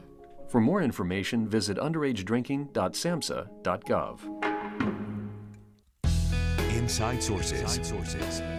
We've been talking, because it is back to school week this week and last week, about kids going back to school and sort of the anxiety that exists there, Holly. And I was fortunate, I guess, not to have too much, although walking into junior high and then walking into the University of Utah both were overwhelming at the time. My own children seemed to get through that process pretty well, but you don't know what they're really thinking inside. You don't necessarily appreciate as a parent the anxiety that a child might be having when they're going back to school. And because maybe it's not the easiest thing to talk about. Yeah. Exactly right. Yeah. So one of the things I think as a parent that I worry about is that very thing is what is going on in their heads that I don't know about, and what resources are there available when I do find out that there's an issue and a big concern. So Representative Steve Ellison has been with us and is still with us. And Steve, what resources are available for young people who are suffering some mental health crises? Yeah, thank you, Holly. So the Utah legislature has made a large investment in mental health resources, particularly for youth mental health. It's a really sad fact is that suicide is the leading cause of death for children in Utah. Now, over the past 5-6 years, we've seen that number coming down, but, one death is too many. So there are some great resources. Of course, we've talked about the Safe UT app. I think this is the first bill that I ran many, many years ago in this area. Pretty much every school district and charter schools have a youth protection seminar offered through their district. It's usually held in the evening. A lot of times they can join it virtually or in person. Some districts will have past youth protection seminars recorded. They go back and listen to segments. I've attended these myself. It's just a resource night for parents to learn about what risks students are facing nowadays, what resources are out there, and how to talk to your kids about these issues. So you could check with your district about youth protection seminars. Something that we just started doing a couple years ago, a bill I ran, we have the vast majority, almost all of our districts now and many of our charter schools doing free mental health screenings. And this is with written parental consent, and they have to partner with a local community health provider. But that's a great resource to see if there's, an indication that maybe their child is struggling with something. And if the screener indicates there is an issue, then they have professionals there, both from the school and from the community, that they can say, here's where you can go to get your child additional help. We've had about just over 16,000 students take advantage of this over the past 2 years, and about half of them were referred to either in-school resources through their counseling center or to clinically based programs out in the community. So the mental health screening program is a great option. There's one thing that every parent can do, and I would strongly encourage them to do this. I will sometimes go out on weekends to church groups and do a little kind of seminar on youth suicide prevention. And I'll tell people, I brought everybody a free gift. It's a suicide prevention device. And if every family in Utah was to use this, we would cut our youth suicide rate in half, more than in half, basically overnight. It only takes about 5 minutes to use. And then people are like, what has this guy got in that box up there? Well, what this device is that you can pick up at, it's usually for free at libraries, clinics. You can pick it up at, I know Walmart sells them, other stores. It's a trigger lock. Sadly, parents, including myself, own firearms to protect their family. But statistically, if a child or family member in that household dies from a firearm, it's going to be that gun. And so the irony is they bought it to protect their family, but if it's not locked up securely, in a moment of crisis, a family member or a student may use that firearm on themselves. And that's how the majority of children in Utah who die by suicide perish, is from their parents' own firearm. So locking that gun up with a trigger lock, putting it in a gun safe, or storing it off premise during a time of high risk, that is critical, just of critical importance. Probably one of the last things that I'd strongly recommend is that if on a daily basis, parents can just check in with their kids, ask them how they're doing. If they see something, with their sleep patterns or, truancy, digging in a little bit deeper and asking them how they're doing. There's this misnomer that asking somebody if they're thinking about suicide can actually cause suicide. That is absolutely false. Numerous studies have proved that it's a protective factor when you ask somebody, have you ever thought about hurting yourself? Have you thought about how you do that? And if those questions come back that they've really thought about that, calling Safe UT, texting Safe UT, and asking for advice of what to do next is a resource at their fingertips. Of course, you can take one of the best resources that just launched is a youth crisis care center. This is at the Huntsman Mental Health Institute at the University of Utah. It just opened a few weeks ago. You can bring a child there 24/7, 365. They accept all major insurance, including Medicaid, and they can be assessed. And if they need additional services, they can chart out a plan to help them. And if they need to spend some time there to kind of take a further look at them, they can do that. Intermountain Healthcare is opening up a youth crisis care center on September 6th at their Wasatch Canyons facility in Taylorsville. So these are just fantastic resources that we've never had before. Steve, what are our educators being taught about Safe UT? Teachers, counselors, administrators at the schools. What are they being made aware of so that they can have those resources available to their students? Yeah, great question, Greg. So they have a whole outreach team at Safe UT that gets posters and flyers and kind of pens and swag out there, and the hope is that every teacher is promoting that. And what a lot of people don't know is we also have Safe UT for the National Guard, Safe UT NG. It's a separate app. We have Safe UT for first responders, healthcare workers, for law enforcement, which today is a particularly difficult day for law enforcement in Utah. For firefighters, they can download the Safe UT Frontline app and get 24/7 access to these crisis social workers at no cost, confidentially, outside the chain of command. So, we've seen tens of thousands of downloads over the years, but we know the vast majority of students and parents still don't have this resource at their fingertips. And hopefully we'll see some additional downloads today for people listening to the show. Steve, I have another question about Hope Squads. So down in Utah County where I live, that was one of the things that was active. Is that something that's a program that is statewide, or is that just on a district by district or school by school? It's education on mental health, right? And I think if I understand it, and I'm sure you know more, but having kids at the school be educated and informed so they can look for maybe signs of danger. Yes, thanks so much for bringing up Hope Squads. We have them, I think, in every district throughout the state, not necessarily every school. A bill I ran years ago gave every school funding to choose a suicide prevention program of their choice. The vast majority of schools have chosen Hope for Utah.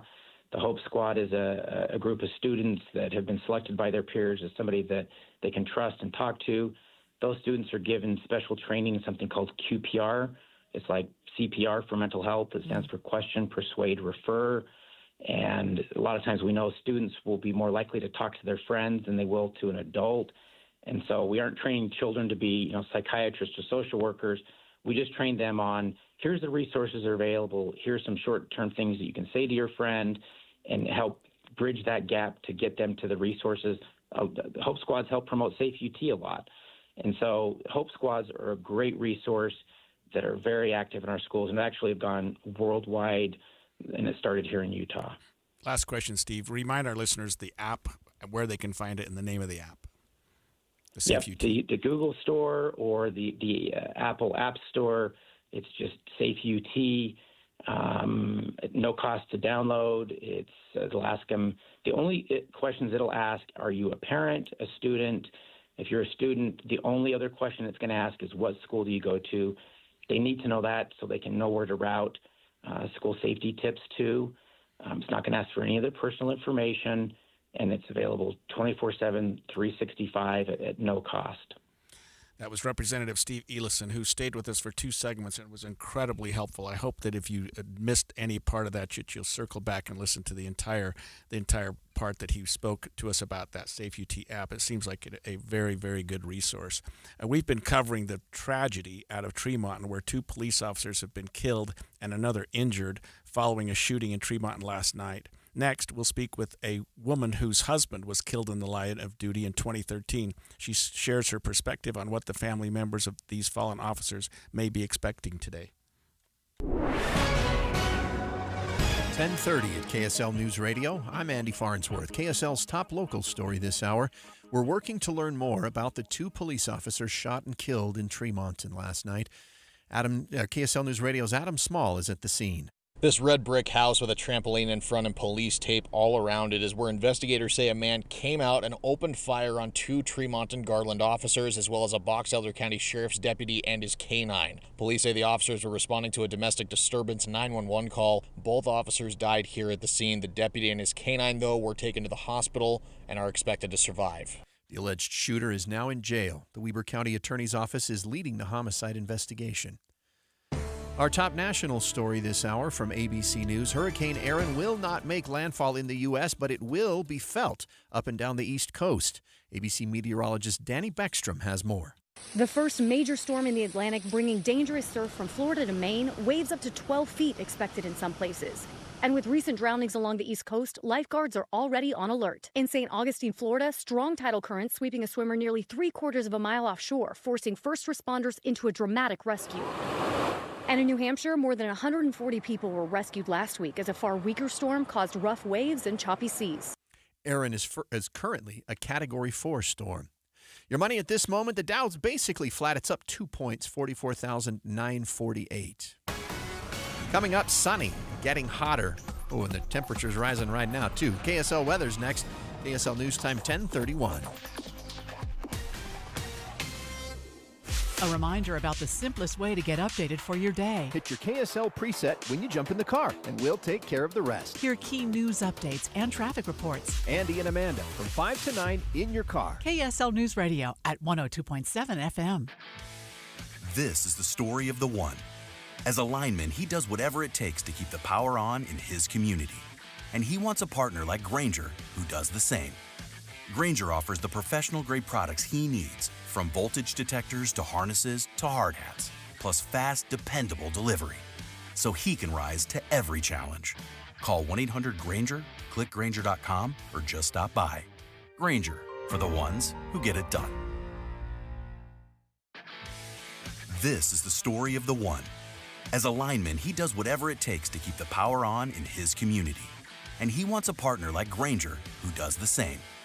Grainger offers the professional-grade products he needs, from voltage detectors to harnesses to hard hats, plus fast, dependable delivery, so he can rise to every challenge. Call 1-800-GRAINGER, click Grainger.com, or just stop by. Grainger, for the ones who get it done.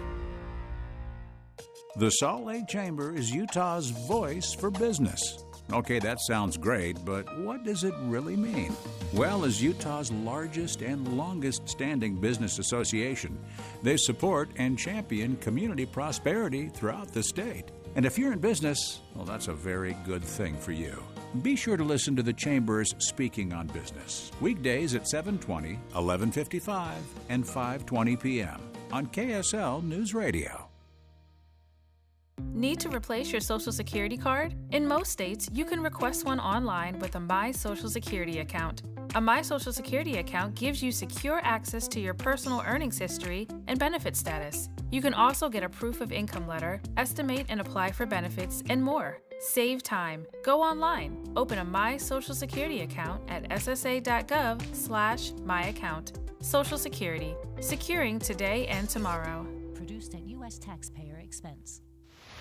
Traffic and weather together on KSL News Radio, brought to you by Mountain America's My Style checking account. Let's check in with Jason Jones. And there are construction barrels already out northbound on Bangerter Highway down in the Riverton / I guess we call that West Jordan area and South Jordan. There we go, South Jordan area. But now we have an accident. It's blocking the right lane. 98 South is the place for that one, and the delays are stretched back past the South Jordan Parkway. So if you're headed in that direction on Bangerter Highway, it's going to be a little slow going through there. Otherwise, though, the rest of it, your commute's looking pretty good. No problems again on I-15. North and southbound looking good from Payson all the way up to Ogden. Announcing the movie Sharing Aloha, a backstage look at the people behind Hawaii's #1 attraction. See trailer, get tickets, and enter to win a Hawaiian getaway for two. SharingAlohaTheMovie.com. I'm Jason Jones in the KSL Traffic Center.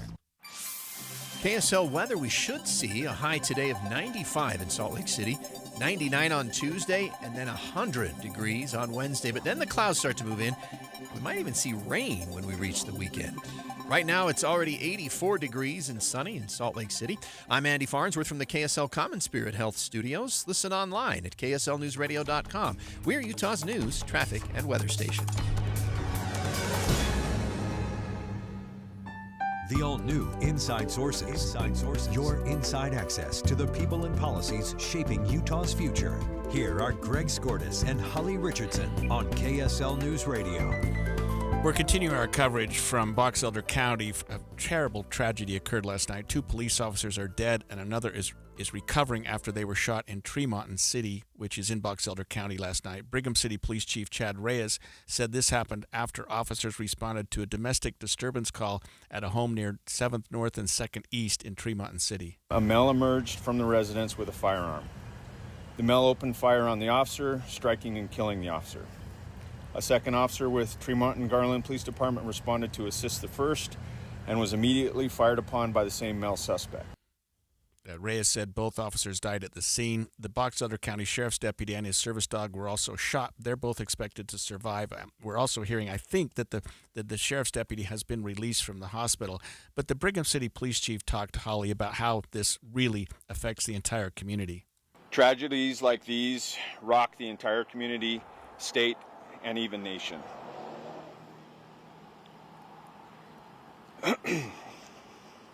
These officers and their families served their community every day and will forever be remembered as heroes.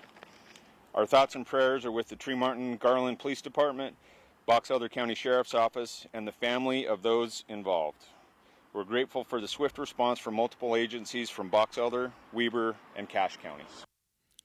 So we actually have a guest today that this has got to be so tender. It's Shantae Johnson. Her husband was Sergeant Derek Johnson, who worked for the Draper PD and was killed in the line of duty in 2013. Hey, welcome, Shantae. Thank you. I wondered if you could share some perspective on what these families are experiencing today. They are devastated. This is just rocking their world. They're going to be in a lot of fog. They are going to be overwhelmed with the support that the community I know is going to provide and going. But yeah, this is just the worst day of their lives.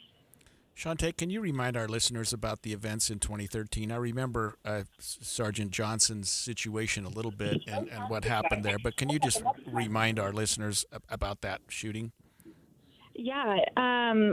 September 1st, Sergeant Johnson pulled up on a car to check on them. They seemed to have crashed, and when he pulled up, they opened fire and ended up killing my late husband, Derek.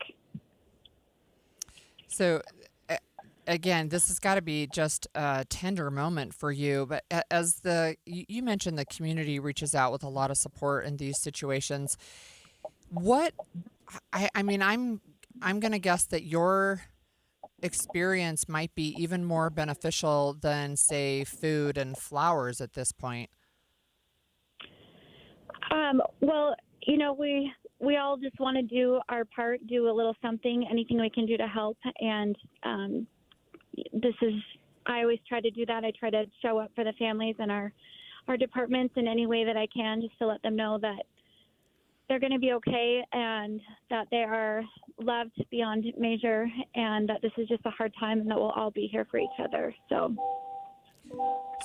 is it, it seems to me, and maybe you don't know the answer to this question, but it seems really uncommon to lose 2 officers in the same shooting. Is that your understanding as well? Yes, I would agree very much with that. Shante, it seems like, and you probably experienced this, that the law enforcement community, the law enforcement family is so tight-knit that when something like this occurs, there is a circle. I mean, even just the group that was driving down from Box Elder County to the medical examiner's office here was almost like a parade of cars. I mean, what is it about the law enforcement community that makes them so much like a family? Well, I mean, when you're out there taking these calls every day, knowing that at any moment, you could be met with tragedy or, something that's going to alter your life. These are the men and women who, have your back, like literally. And so to know that you're leaning on that and that these people are there for you, then it literally is family. So, when something happens like this and we all rally together and we build a fortress around each other and take care of one another and show up, and then we'll be there forever and ever to take care of each other. So can you tell our listeners maybe more specifically what kind of support the families can expect maybe in the next week or two and then ongoing in the months following? Just like in general from like the public? From actually just in general, yeah. What kind of support is provided to the families? Well, through my experience, the support from the community when they come out and line the streets with their flags and their ribbons and, they're doing that kind of stuff, that's really special. That was something that has touched my heart and I've never forgotten that. When they come together and do, kind of like vigil, and then they're all there for the funeral, I just think that's really incredible. They'll have the support of some national organizations and some local organizations that will help get them through the next couple weeks, months, and then the rest of their lives. So they are going to be taken care of and supported. But I do just want to express to, all of the people listening in the community the support that you show by showing up with your cute signs or just standing on the side of the road and waving or, putting a blue light on your front porch. Those are really very impactful, meaningful things to our Big Blue family and to the families of those who have paid the ultimate sacrifice. Shante, when most of us go to work, we don't think about the fact that something horrible could occur. What's it like as a family member for a law enforcement officer, especially somebody as active and supportive of law enforcement community as Sergeant Johnson was, to knowing every day they go to work, they face something that could be tragic? It's kind of like our health. We take it for granted until it's been jeopardized. We wake up and do the same thing every day.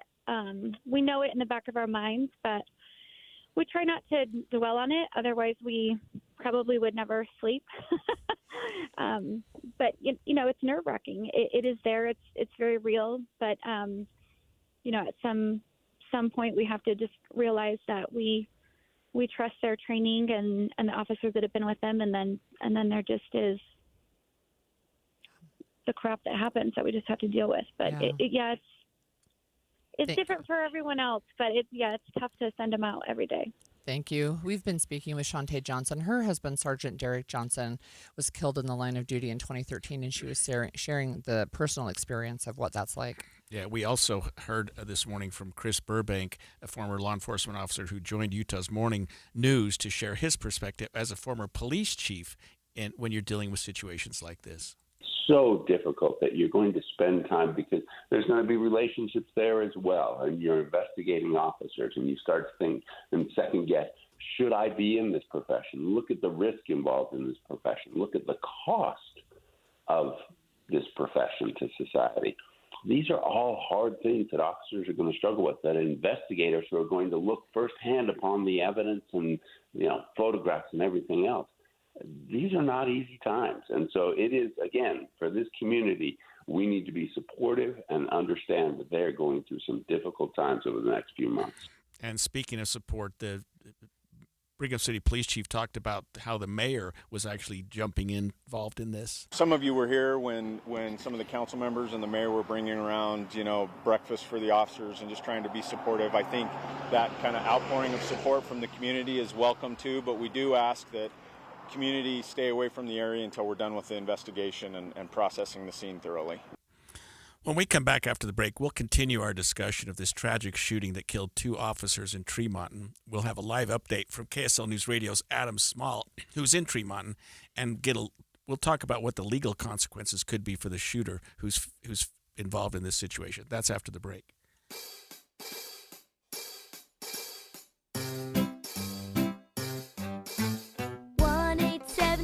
Cars for Kids. KARS Cars for Kids. 1-877 Cars for Kids. Donate your car today. 1-877 Cars for Kids. KARS Cars for Kids. 1-877 Cars for Kids. Donate your car today. Donate your car today at carsforkids.org. That's cars with a K. Your car, running or not, can be picked up as soon as the next day. You'll get a maximum tax deduction and a vacation voucher. 1-877 Cars for Kids. KARS Cars for Kids. 1-877 Cars for Kids. Donate your car today. Now accepting donations of land, homes, buildings, or any kind of real estate. KSL offers the best daily newsletter in the state. It's the 3 things you need to know. Every weekday, we deliver quality and relevant content to your inbox. No ads, no spam, just the 3 things you need to know to be informed about the world around you. Subscribe today. Visit KSLNewsRadio.com or text the word INBOX to 57500. That's INBOX to 57500. Did you hear? A recent stash of $10 gold Liberty coins from the 1800s has been found. These gorgeous gold coins are as bright and shiny as the day they were struck in the late 1800s. And less than 200 of these gold coins are available. Coin experts are calling this gold find an incredible opportunity. Call 1-800-917-4635 and you are guaranteed a $10 gold Liberty coin minted by the U.S. Mint in the 1800s. But with extremely limited availability, you must call now. These gold Liberty coins from the 1800s are still in uncirculated condition. That is history you can hold in your hand. To learn more, call 1-800-917-4635. Call now and you'll receive a free American Coin Collector's Bonus Package, a $40 value, free with every order. Call 1-800-917-4635 now to secure your $10 gold Liberty coins dated from the 1800s before they sell out. That's 1-800-917-4635. Worried about market losses? If headlines are keeping you up at night, it's time to take control. Hi, I'm Jeff Jr. with Trajan Wealth, and I know you've worked hard to save, but in times like these, what if can turn into what now? If you're planning to retire or are in retirement, you need a strategy that helps protect your future. At Trajan Wealth, you can capture market gains, protect your account from losses, and guarantee income for life. Right now, you could receive a bonus of up to 30% or annual growth of up to 10% for retirement income. You heard me right.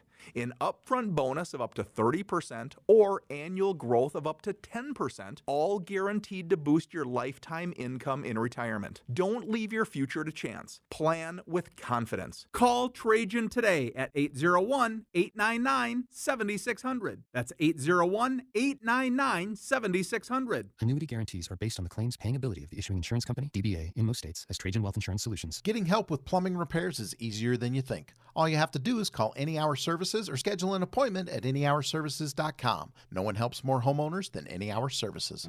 I'm Andrew Saul, Commissioner of Social Security. I'm here to warn you about telephone scammers pretending to be government employees. Some of these scammers may say threatening things like you will be arrested if you don't make payments or provide personal information. Do not fall for these tricks. These calls are not from us. Real Social Security employees will never threaten you for information or money. If you receive a call like this, hang up.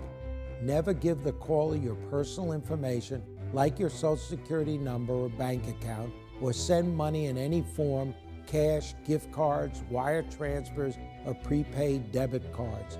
Report the call to our law enforcement arm, the Office of the Inspector General, at oig.ssa.gov.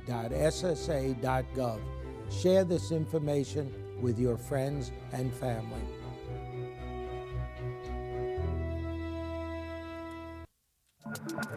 And expanded Inside Sources.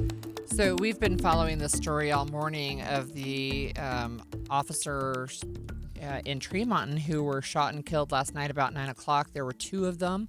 One responded and was shot and killed. A second responded, shot and killed. And then a third was in his patrol car with his canine and was shot and injured, both the dog and the officer.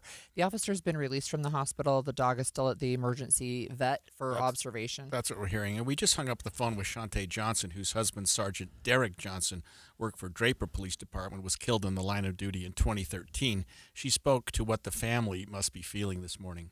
They are devastated. This is just rocking their world. They're going to be in a lot of fog. They are going to be overwhelmed with the support that the community, I know, is going to provide and going. But yeah, this is just the worst day of their lives. Yeah, no kidding. We have on the line with us Adam Small. He's a KSL News Radio reporter who's still up in Tremonton. Can you tell us what additional information or insight you've gained since we talked to you at the top of the show? Well, guys, I've been out talking with people in the neighborhood for the last hour or so, and I actually talked to someone who actually lives right next door to the home where police had responded, where this shooting happened. And she had told me that police had actually been by this home a number of times recently. To what degree those calls were, why they were called out is still up in the air. But she says some of it may have just been with their yard because they got like a big dirt mound and debris and stuff like that in the front yard. The grass is a little overgrown, but it sounds like at least police had been by here multiple times. But a lot of what she had talked about, also just kind of spoke to the fact of how this neighborhood's been changing. Tremonton has been growing just like everywhere else in Utah.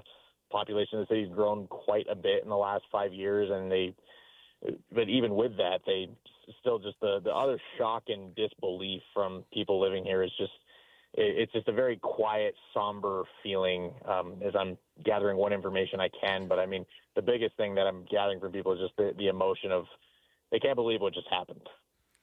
Adam, I don't know whether police have been able to release much information yet. We're being told that the Box Elder County Deputy Sheriff is in at least a good enough condition that he's no longer in the hospital. We don't have his identity, and I'm not asking you to disclose anything, but do we know anything about his condition?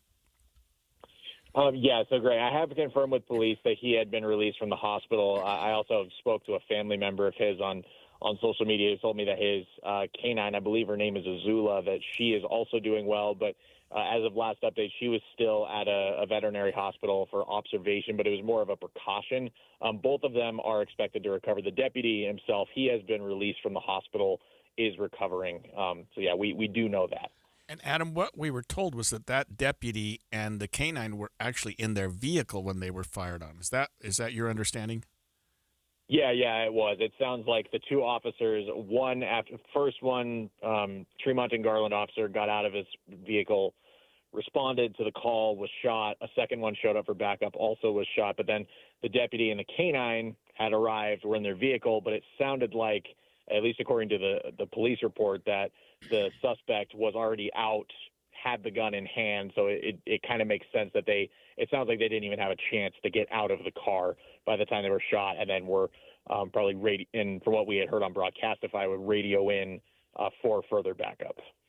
So, Adam, is there any indication yet on when there might be an update, either another press conference or an update on releasing the identities of the victims and the shooter? We hadn't gotten a timeline on that yet because really these things can be quick, or sometimes we've had cases sometimes we've seen where these things can take days. I don't know if it's going to necessarily take that long, but I am 100% sure police will not release anything more, or maybe they'll give us a timetable ahead of time on when they'll release it, but I'm sure they're not going to release anything more until they can make sure that they have notified all of the family members that they need to for these two officers. Because again, the number one rule with this kind of thing with police is that they do not want any family finding out something terrible has happened to a loved one on the news. So the real question remains how long it's going to take them to do that, how many family members they're going to have to reach out to. So yeah, that's something we're still working to figure out right now. But as of now, I'm assuming Tremonton Police Chief and all others in the department are tending to their needs and to these families. Adam, because the victim police officers were with Tremonton City and part of Box Elder County, we've heard that Weber County's attorney and perhaps law enforcement will be handling the investigation. Have you seen much of a presence there from Weber County, Ogden City, or anybody from outside jurisdictions other than Box Elder area? I don't know if I've seen anyone with the Weber County Attorney's Office here. I mean, there has been. Police are still barricading pretty much the entire block around this house. From what I'm seeing, it looks like it's really police on the scene gathering evidence, and I imagine that evidence is being carefully gathered and either is being transported or will be transported soon to the county attorney's office, get all that, or however evidence processing that proper procedure. That's kind of still the phase that we're in right now. It's still in the gathering evidence phase, but I would imagine hopefully soon we'll be hearing or seeing more from Weber County Attorney's Office on what they are planning to do next, because as of right now, we know the suspect was booked into jail on suspicion of aggravated murder, though we're still waiting for formal charges to be filed. On one final question, Adam, this is actually from a texter, and they wanted to know if there was going to be a procession coming back from the medical examiner's office after the fallen officers have been released. Do you know if that will happen?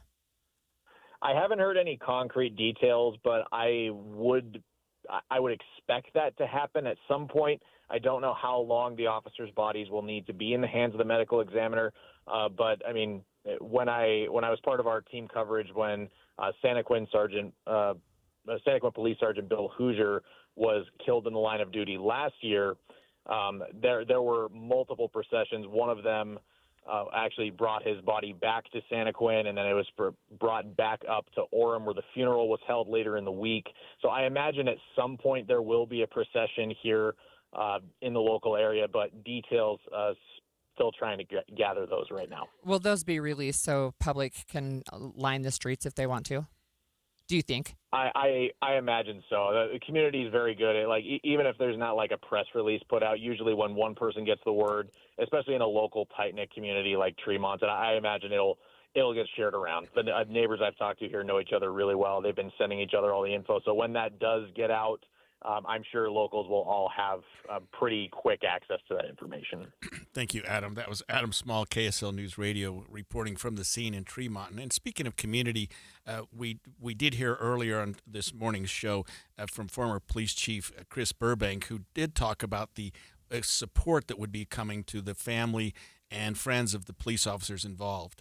Well, I think the most important thing, and it's something that I've always been proud to be involved in and to know of and to see firsthand, as communities reach out and make sure that, officers' families have what they need, right? There are going to be children left behind. There are going to be spouses, and to make sure that they're cared for, that they have their needs. What we want to make sure, again, as I said earlier, this represents a failure of our society. Well, now is the chance to demonstrate, no, this society is not going to fail on these families, on this police department, and on the community, right? We need to heal. And not that it's a quick thing and not that it's an easy thing, but it's something that we need to be aware of. So I want to just ask you really quickly in the minute that we have left, what are the potential legal consequences for the shooter who's been at least booked on aggravated murder charges? Yeah, he's booked in on aggravated murder, which is more serious than murder because aggravated murder carries the potential, Holly, not necessarily the necessity for the death penalty. And when a murder in Utah occurs under any of a number of aggravating factors, it can be elevated to an aggravated murder. Aggravating factors in this case could be the fact that the victims were law enforcement officers. That elevates a murder to an aggravated murder if the person kills a police officer knowing that they're a police officer in the line of their duty. Second, it's an aggravating circumstance under Utah law when you have more than one homicide. So the fact that 2 people were killed would elevate this to an aggravated murder if they choose. And that's up to the Weber County Attorney's Office to decide how they want to charge it. But typically we've seen there was that case we have that's pending right now in Utah County where the officer was, the defendant's last name was Jane, killed an officer. That's being prosecuted as a death penalty case. When we come back after the break, Utah legislative leaders have announced that they will be revisiting a Utah law that was changed in 2023. Some say that was done improperly to help a Senate president. We will talk about that after the break. KSL Salt Lake City. From the KSL Common Spirit Health Studios, this is KSL News Radio. Utah's news, traffic, and weather station. 11 o'clock at KSL News Radio. I'm Claire Scott. KSL's top story this hour: 2 police officers are dead and another is recovering after they were shot in Tremonton last night. Brigham City Police Chief Chad Reyes says this happened after officers responded to a domestic disturbance call at a home near 700 North and 200 East. A male emerged from the residence with a firearm. The male opened fire on the officer, striking and killing the officer. A second officer with Tremonton Garland Police Department responded to assist the first and was immediately fired upon by the same male suspect. Reyes says both officers died at the scene. A Box Elder County Sheriff's deputy and his service dog were also shot, but they are both expected to survive. The man accused of pulling the trigger is now in jail. Our top national story this hour from ABC News. Texas Democrats are ending their walkout, even as Republicans are prepared to redraw legislative maps. Texas Democrats say they're ending their 2-week walkout because their 2 conditions have been met: the sine die adjournment of the first special session and the introduction of California's proposed redistricting maps. The chair of the Democratic caucus, Gene Wu, says his party's more dangerous to the Republican plans than when they left, and they now plan to build a, quote, legal case against the discriminatory map. ABC's Brian Clark reporting. Your money at this moment: the Dow is down 5 points, the S&P is down 6 points. And coming up, triple-digit heat again this week. KSL Weather's next. KSL News Time, 11:01. The sources where we get our news matters. When you listen to Utah's Morning News, we want you to feel the stories are important to you and trustworthy. This is Amanda Dixon. And I'm Andy Farnsworth. Join us weekday mornings on KSL News Radio. You worked hard for your 401k, but if you've left your job, your money might be sitting in the wrong hands. I'm Jeff Jr. with Trajan Wealth, and it's very possible that the 401k that you have had for years has hidden fees and limited investment choices. But if you're no longer with the company, that 401k may be at the mercy of your former employer. All of these things could be costing you thousands. Rolling over your 401k into an IRA can provide better investment options that align with your long-term goals. At Trajan Wealth, we're fiduciary advisors that are held to a higher standard with no hidden agenda and no hidden fees. Don't let your retirement dollars sit in an old plan, and don't roll it over to your new plan without consulting Trajan Wealth first. Call Trajan today at 801-899-7600. That's 801-899-7600. Advisory services are offered through Trajan Wealth, LLC, an SEC-registered investment Comcast Business High Five Hotline. What's the state of your excitement? I signed my business up for the 5-year price lock guarantee, and I can't stop high-fiving people. High five! Okay, deep breath. High five. You're in a good place. You signed your business up for 5 years of gig speed internet and advanced security, all on our ultra-reliable network. Gig speeds and advanced security? I'm so stoked. Yep, and you get it at a great rate that's locked in for 5 years. Woo! The high five is just your body's way of saying, I'm winning. So this is natural. High-fiving everyone you see in a state of business savings enthusiasm? Totally natural. Sweet! Thank you! Thank you! High five, everybody! High five! The Comcast Business 5-year price lock guarantee is back, but only for a limited time, so sign your business up today. High five! Comcast Business, powering possibilities. Ends 9/21/25 for new customers with qualifying bundle. Current customers may be eligible depending on services and area. Guaranteed rate applies to monthly service charge, excluding taxes and fees. Other restrictions apply.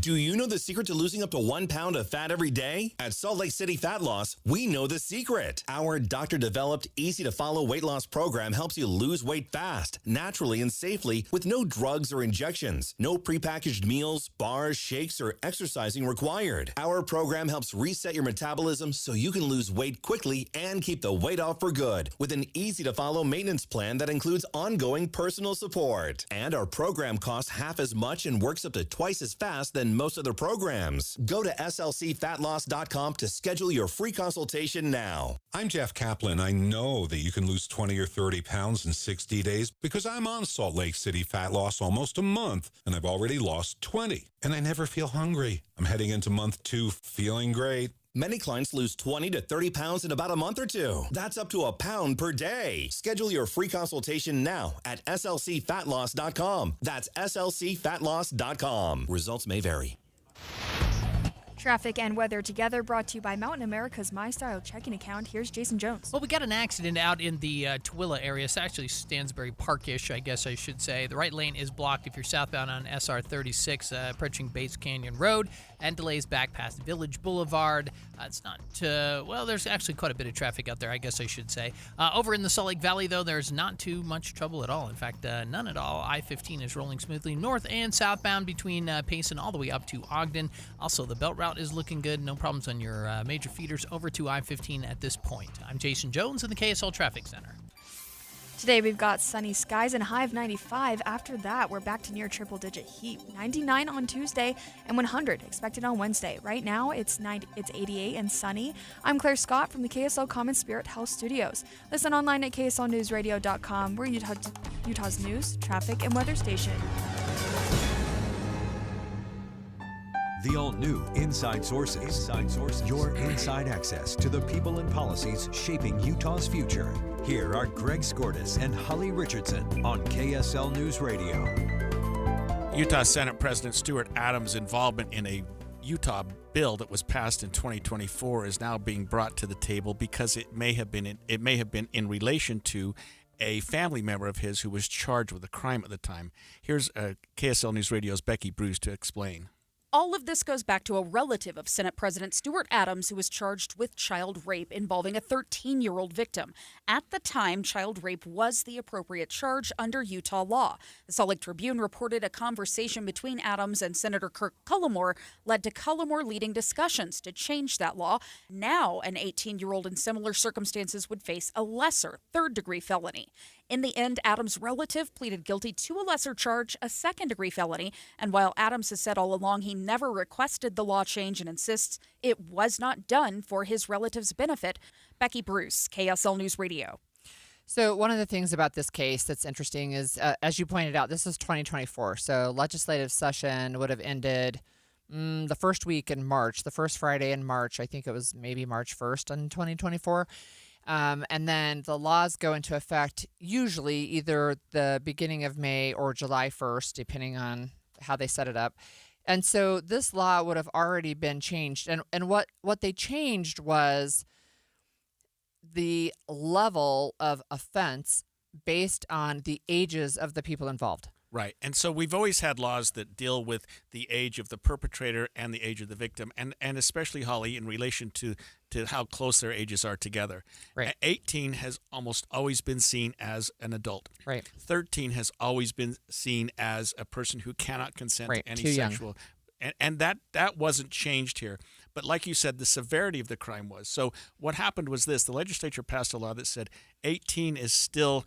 You're still an adult, but the crime will be punished less if you are 18 and still in high school. I think it's very important for our listeners to know that you cannot pass a law retroactively. You cannot pass what we call ex post facto. So the law did not directly apply to this relative of President Adams because she had been charged during the time the old law existed. That was still the case. And even as Becky Bruce just said, the new law drops it down a little bit. She pled guilty to a second-degree felony, which is more serious than what the current law would be. Yeah. So it wasn't as though she got some great break. I know some people are questioning his involvement or whether she did get a huge break. Well, here's what the break was, though. She does not have her name on the sex offender registry Right. for the rest of her life. Right. And she doesn't have a first-degree felony. Huge breaks. Those are huge breaks that are not, and I've only done this for 43 years, they're not uncommon for first-time young offenders. Right. I mean, you have to think and ask yourself, do we really want to put an 18-year-old on a sex offender registry for life, which Right. means that her felony will exist for life, Right. because you can't get your felony reduced while you're on the registry, and if you're on for life, there it is. Right. For something that she did, which was horrible, which was tragic, that involved a 13-year-old who, by the way, we're told that the victim's family was not necessarily, well, I don't know. I hate to speak for the victim's family, but it wasn't a forcible, violent situation. Right. And I'll sort of leave it at that. But again, it did involve an 18-year-old. She pled guilty to an aggravated assault, which is not a sex crime. It's a felony. It's a second-degree felony, but it doesn't put you on the registry. That was an important benefit to her. Like you said, she also pled guilty to 3 counts of what we call sexual battery, which is an unwelcome sexual touching.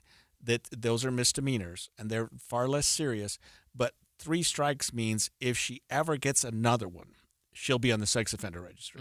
Even if it's another misdemeanor, we have this rule in Utah that your 4th strike puts you on the registry. So she's up against the edge Right. of right now. Even another misdemeanor crime would put her on the registry. Look, I can understand the conversation that people are having around, is this something that where she's proven she's a pedophile? And that's one of the things that's interesting is this is a female who was 18 years old, and it's President Adams' granddaughter. But one of the things that's interesting is that conversation, and that's what the Utah legislature wants to revisit, is the laws surrounding it's not just even child sexual abuse.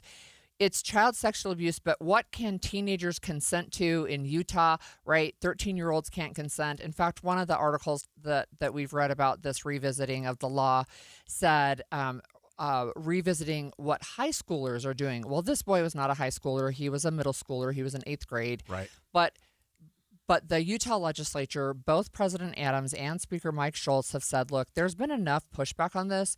We actually want to convene an expert panel working group to look at an overall picture of how Utah treats sexual activity among minors. Right, and that makes perfect sense because we continue to pass more and more laws to criminalize what in Utah was not criminal before. For example, the age of consent, the various age of the perpetrator. It used to be consent was 14 and didn't matter if you're 14, 15, 16, whatever. Now we pass laws so that the 14 and 15-year-olds can they can it's not a 14-year-old and a 28-year-old. Right. So there are intermediate crimes, and this has sort of followed that. I mean, like I said, I was a head of sex crimes at the DA's office in the early 90s, and I've done a lot of work with victims and other groups. To me, it does seem like ways to help younger people understand their conduct without punishing them in a way that will affect them for the rest of their lives. And by the way, this will affect her for the rest of her life, whether she wants it or not. If she's got a felony conviction that may or may not come off her record, but it's more likely to come off her record at some point than a first-degree felony would have had she pled to that. Right. And I think there is a difference between an 18-year-old in that situation and somebody who has proven, usually himself, but not always, clearly, to be somebody who is wants to produce or participate in child abuse pornography, for example, or those types of things where they are a danger to society and they continue to be a danger, right? They have multiple victims. So I can understand that there's some nuance here. One of the things that's interesting to me is, culture and society change over time. And so sometimes you get these laws that are reflective of that over time. And if you remember, there was a conversation about what sexting if that constituted a crime, if you were distributing pornography, if you were sexting your boyfriend as a minor, right? And back when that started to occur in our high schools, kids were being charged with distributing pornography. So you have to kind of revisit sometimes too. But the other thing that's interesting, I think, to me in revisiting a package of laws is we've seen this. They can be passed in different areas, and there's maybe not a cohesive whole or cohesive view. And so I know, for example, Representative Clancy wanted to do a revisit of looking at victim victims' rights and putting them all in one place in the law so that they're not a bunch of different places. And I think this is really a good time to revisit what Utah is doing and see if we can get continuity so that people know, including high school students. Yeah, and there is another thing that's interesting about this, and that is that the defendant, the young woman, pled guilty in August of 2024. Right. She's been on probation ever since. She's been sentenced. Why now? I'm just wondering with the timing of it coming up. I think it's now. political. Yeah, that's the problem with something like this. Yeah. Was Adams' response to this political, or was the response to what he did political?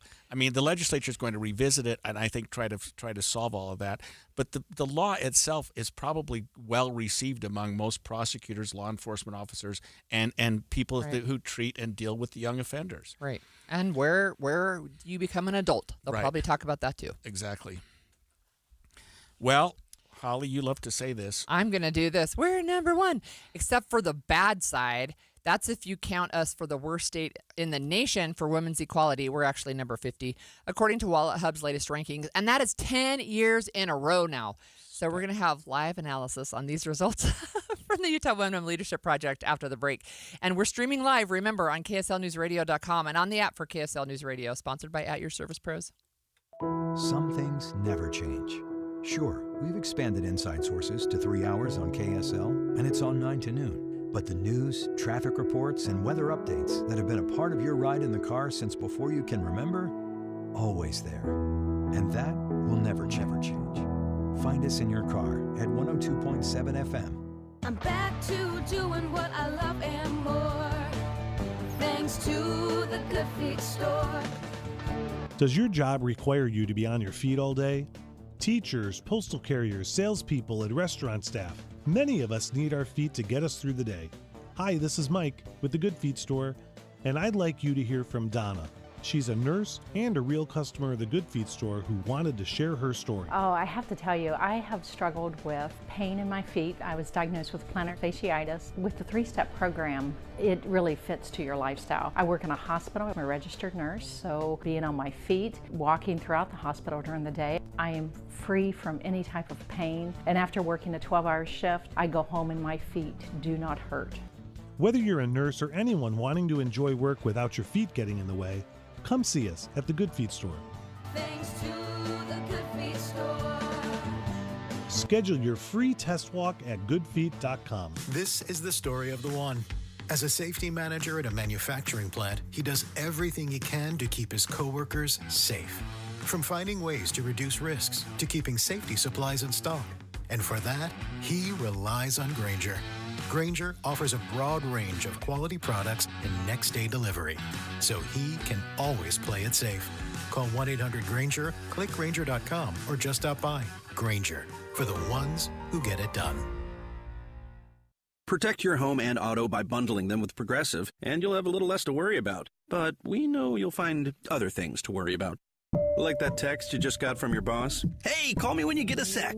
Hey, call me when you get a sec. Hey, call me when you get a sec. Oh, hey, call me when you get a sec. Yeah, this is bad. Oh, well, at least you protected your home and auto with Progressive, so you don't have to worry about that. Progressive Casualty Insurance Company affiliates and other insurers not available in all states.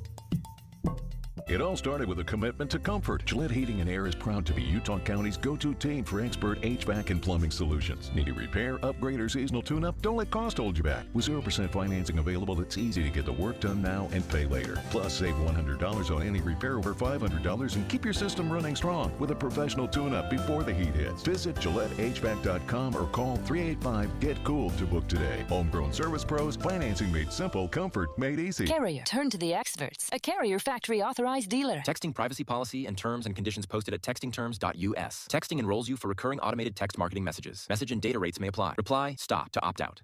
There's a lot on the line in divorce. This is Joe Cordell of Cordell & Cordell, the largest family law firm in the country. When you find yourself facing divorce, you need a partner you can count on. Connect with a local divorce attorney today. Text Office 44 to 32 32 32. Office 44 to 32 32 32. CordellCordell.com. Matthew. Huh? Oh, sorry. It's okay.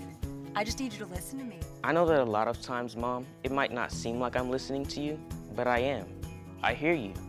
and what you say really does matter to me. I mean, let's be honest. No kid likes rules, but I get why we have them. I hear you, and I know it's because you care.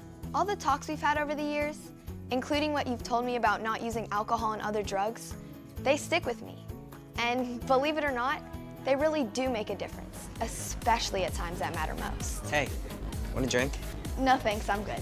So thank you, Dad, for talking and preparing me for what's ahead. Thanks, Mom, for never giving up and always being my biggest fan. Thank you for letting me know what you expect, so I can try to meet your expectations.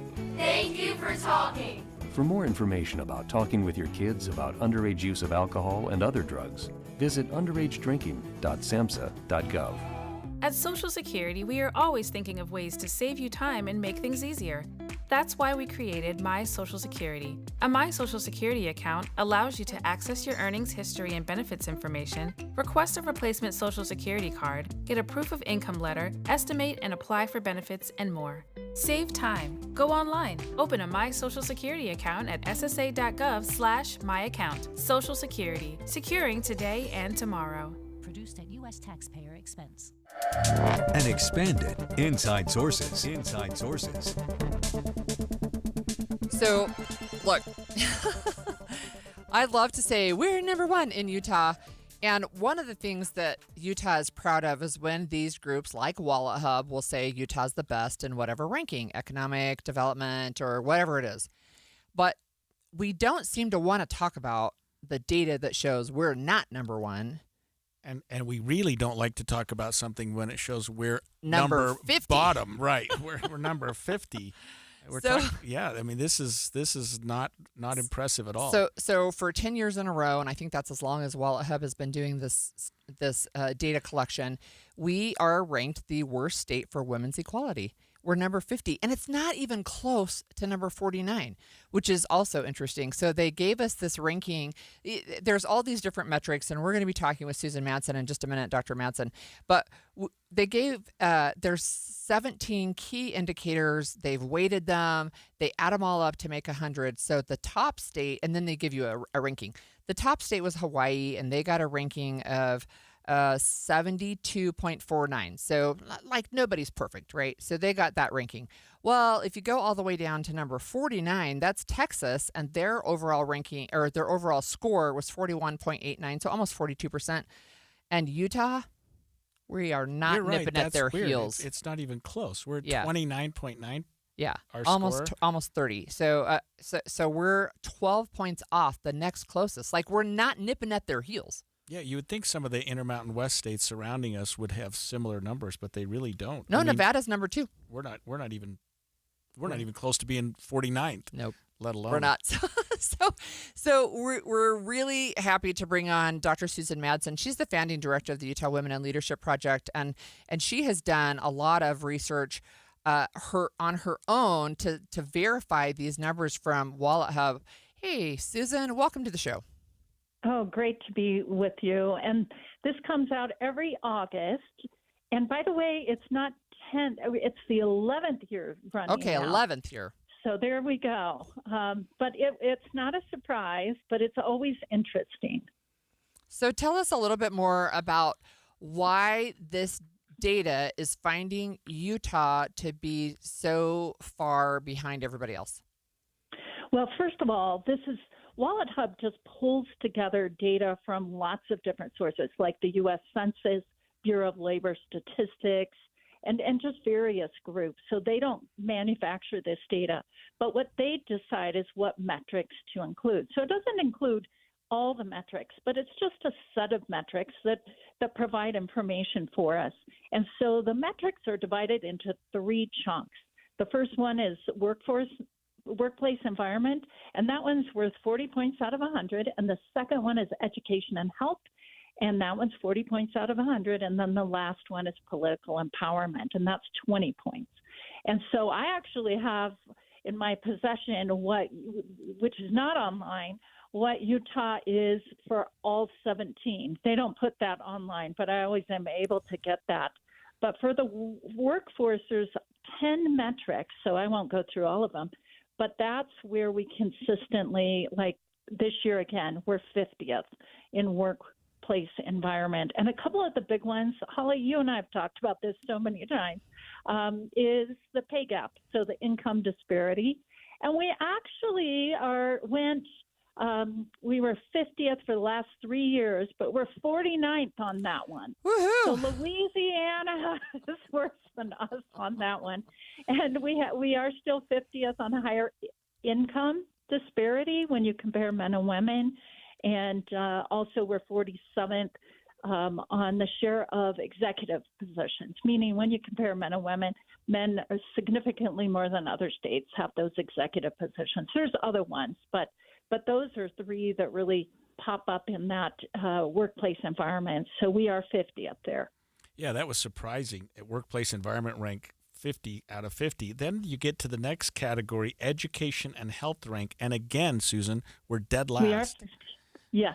And that one actually, the first one had 10 metrics. This one only has 3. So each of these is like 13 point something %. So these are worth a lot. The first one is advanced educational attainment. So they do graduate degrees. And this one is huge. We are so much worse than everybody else. No state is even close on when you compare men and women getting graduate degrees. So we got a lot of points off there. And then we bumped up a little bit. It kind of bops around. We were 50th last year. We're 33rd. So I'm hoping that's real progress. We're not sure, though. We'll see next year. On the disparity of math test scores in 8th grade. So what that means is on 8th grade math scores in Utah, our young boys are scoring significantly better than our young girls. And we know from it's not genetics, it's socialization. And then the last one there is the disparity in doctor visit affordability. So you're looking at the worry rates of men and women, and we're 41st. So we're not the bottom there, but that just means women are just so much more concerned. And that aligns with other data on women. We're really low on women getting preventative health care. So those are the 3, and I'm concerned about each one of those in different ways. Yeah. One of the issues, too, is political representation, and we're not number 50 anymore. But can you talk to us about that really briefly? Yeah, we rank 28th, and I was expecting that bump. And so I'm happy that we're not at the bottom and we're a little bit worse in the middle. But that one really doesn't look at all women in politics across the state. It really looks at, do we have a woman in the U.S. Senate? No, we do not. But we do have a woman in the U.S. House of Representatives. And so this gave us a little bump last year, but Celeste Malloy, of course, is in there. And in terms of legislators, we're 32nd, so we're in there. We're getting a little bit better there. And then the last one is where we really got a bump here in the rankings, and that is what's called the disparity in the share of state-elected executives. So we have 5, the governors and the lieutenant governor and state auditor and the treasurer and so forth. But we've had Lieutenant Governor Henderson in there for a number of years, but Tina Cannon is now serving as state auditor. So that's where we really changed. So 2 of the 5 positions now are serving with women. And so that pulled us up, to a bit of a higher number there. We're actually 15th.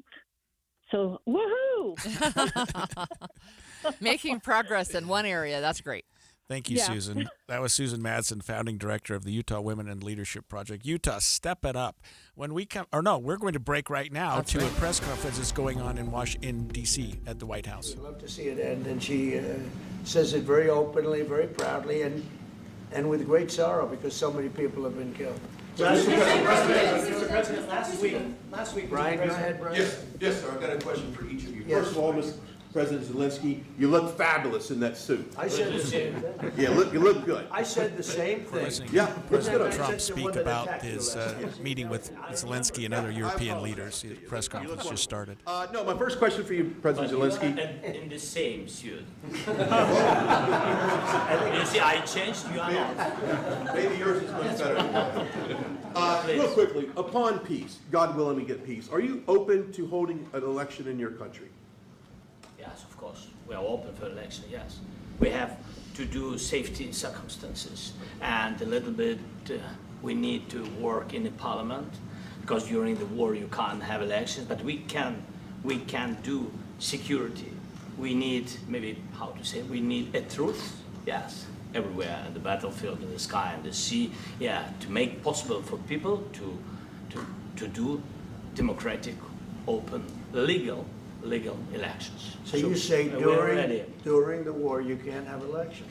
So let me just say 3.5 years from now, so you mean if we happen to be in a war with somebody, no more elections. Oh, that's good. I wonder what the fake You news like this is gonna idea? say. No. Speaking of news, I got a question for you. This sounds insane for me even to ask this, but do you think the American media really doesn't even want a peace deal because they've seen they've been so critical of you every step of the way as you lead the charge for peace? It's an amazing phenomenon. I said that if in the settlement you got Moscow, St. Petersburg, and thousands of miles around them, they would say I made a bad deal.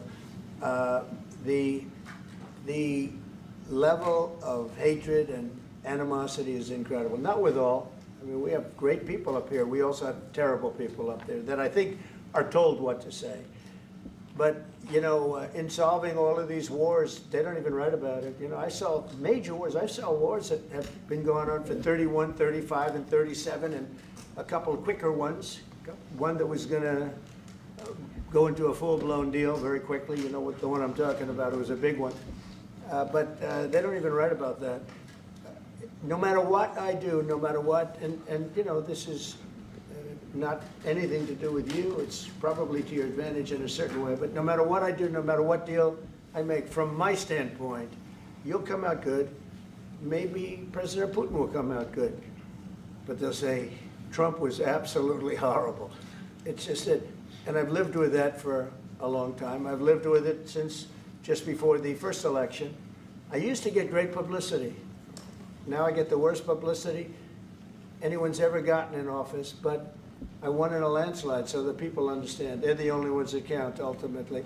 But I've also had great reporters. I've had journalists that are very good. But it's very sad when you do the right thing. As an example, they said, because of the fact that Vladimir Putin came to American soil, this was a tremendous defeat for Donald Trump. No, it was really wonderful that he did it. It was a hard thing for him to do, to be honest with you. It was the opposite of what they said, but they said it. Now, if he didn't come, they'd say that was also bad for Trump. You know, there's no way. And there's just a great dishonesty of the press, and I think that's why it's lost its credibility. You know, its credibility is at an all-time low. We have a thing going on right now in D.C. We went from the most unsafe place anywhere to a place that now friends are calling me up, Democrats are calling me up, and they're saying, sir, I want to thank you. My wife and I went out to dinner last night for the first time in 4 years, and Washington, D.C. is safe, and you did that in 4 days.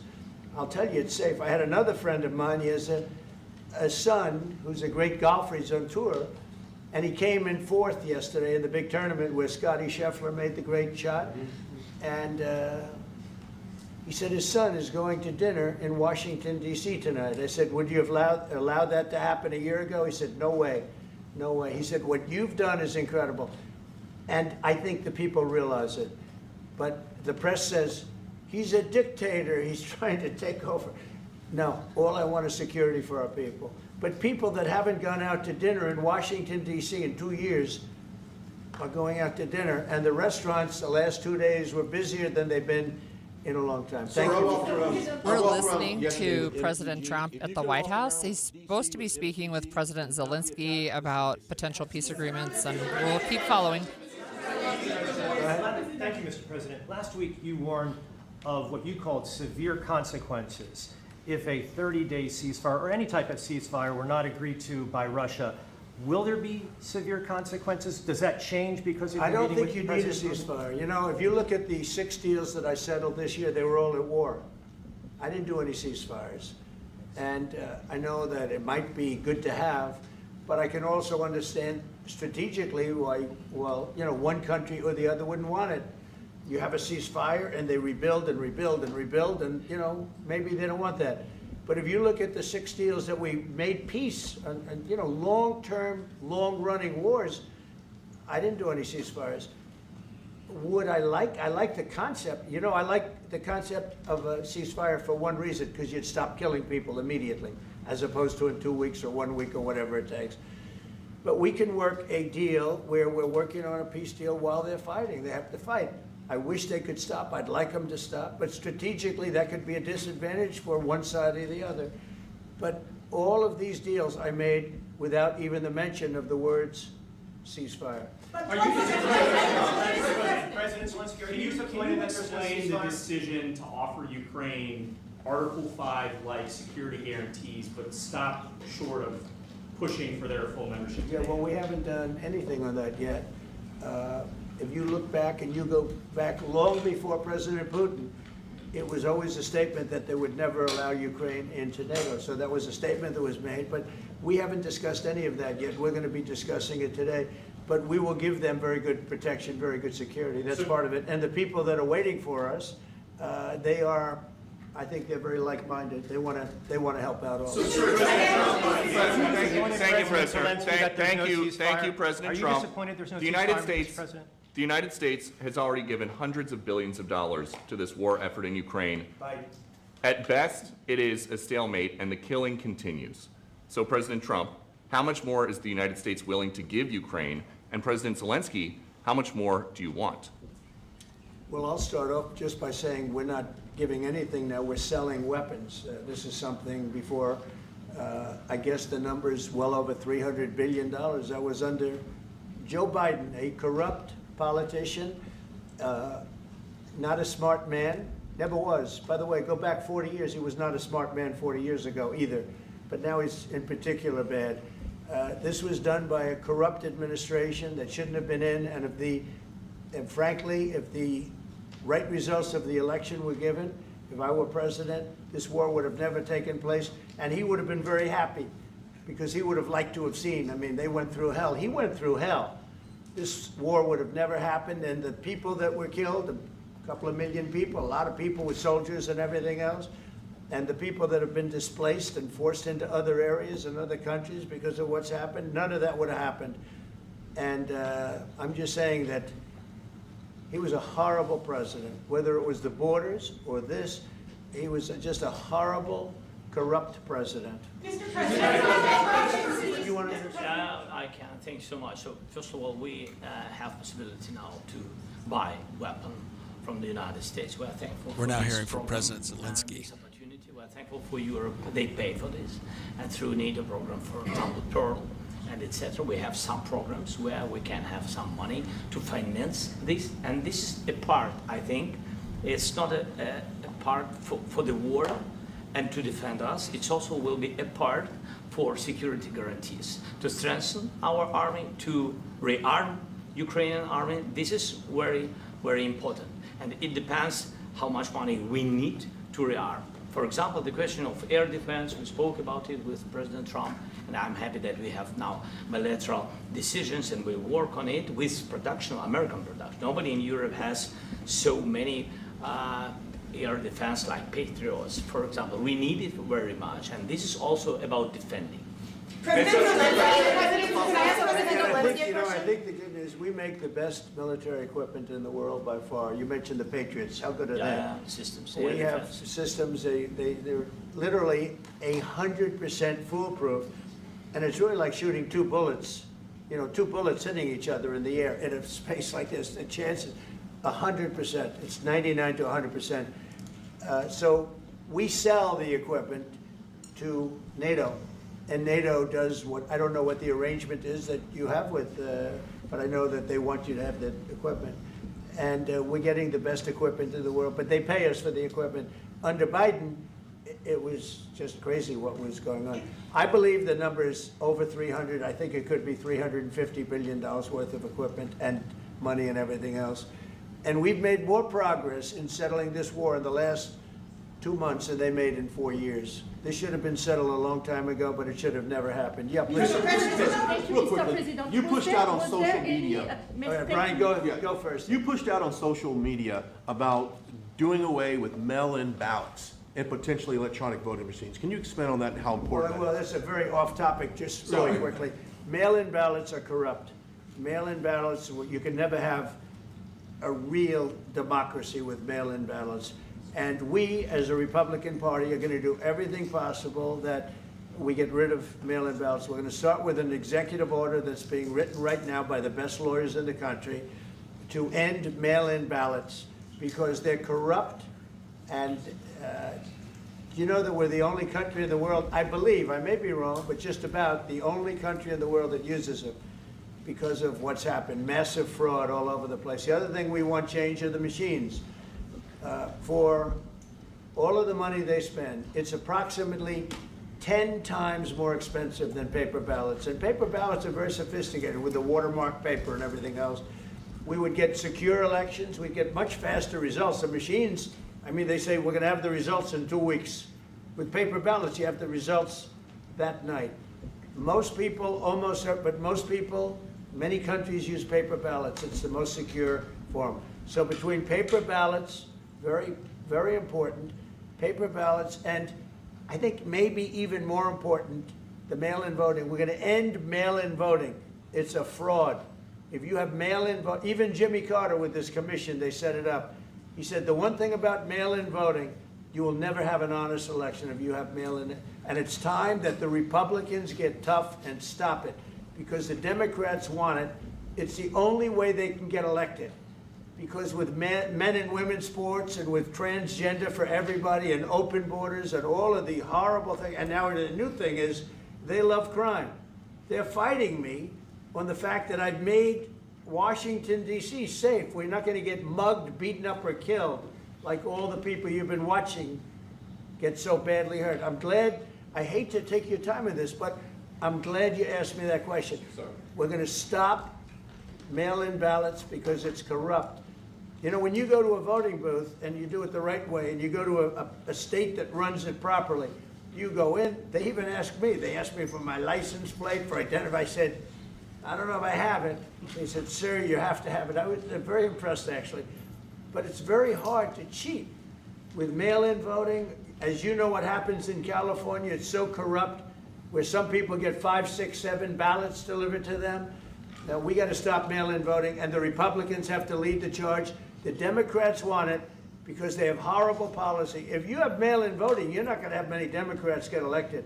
That's bigger than anything having to do with redistricting, believe me. And the Republicans have to get smart. We're not going to have a country. I said for a long time at rallies, you need borders and you need free and fair elections. Those two things, otherwise you don't have. We have strong borders now. In 90 days, Mr. President, we didn't have 1, 0, 0, and 3 months. Not one person came in illegally into our country. In fact, even I find that hard to believe, but it's run by a little bit of a liberal group that put out the numbers, so I guess it's, but 0, 0, and 0. You go back a year ago, 2 years ago, 3, millions of people poured into our country. It was terrible. Thank you very much. What security guarantees do you need from President Trump to be able to make a deal? Is it American troops, intelligence, equipment? What is it?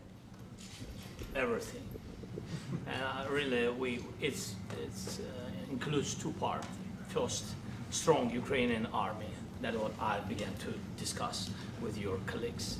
And it's a lot about weapon and then people and training missions and intelligence. And second, we will discuss with our partners. It depends on the big countries, on the United States, on a lot of our friends. And Mr. President, are you willing to commit American troops to that NATO-like protection in order to get President Zelensky to a deal today? Well, I don't know if you define it that way, but NATO-like, I mean, we have people waiting in another room right now. They're all here from Europe, biggest people in Europe, and they want to give protection. They feel very strongly about it, and we'll help them out with that. I think it's very important. I think it's very important to get the deal done.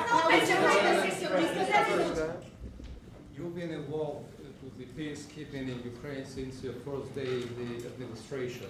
What would you say to the Ukrainian people right now who are suffering under the Russian attacks and hoping that the American people will stand with them? Well, I know Ukrainian people. I've known many over the years. They're great people. They're smart. They're energetic. They love their country. I mean, they love their country, and we want to get this war ended. That's all I can do.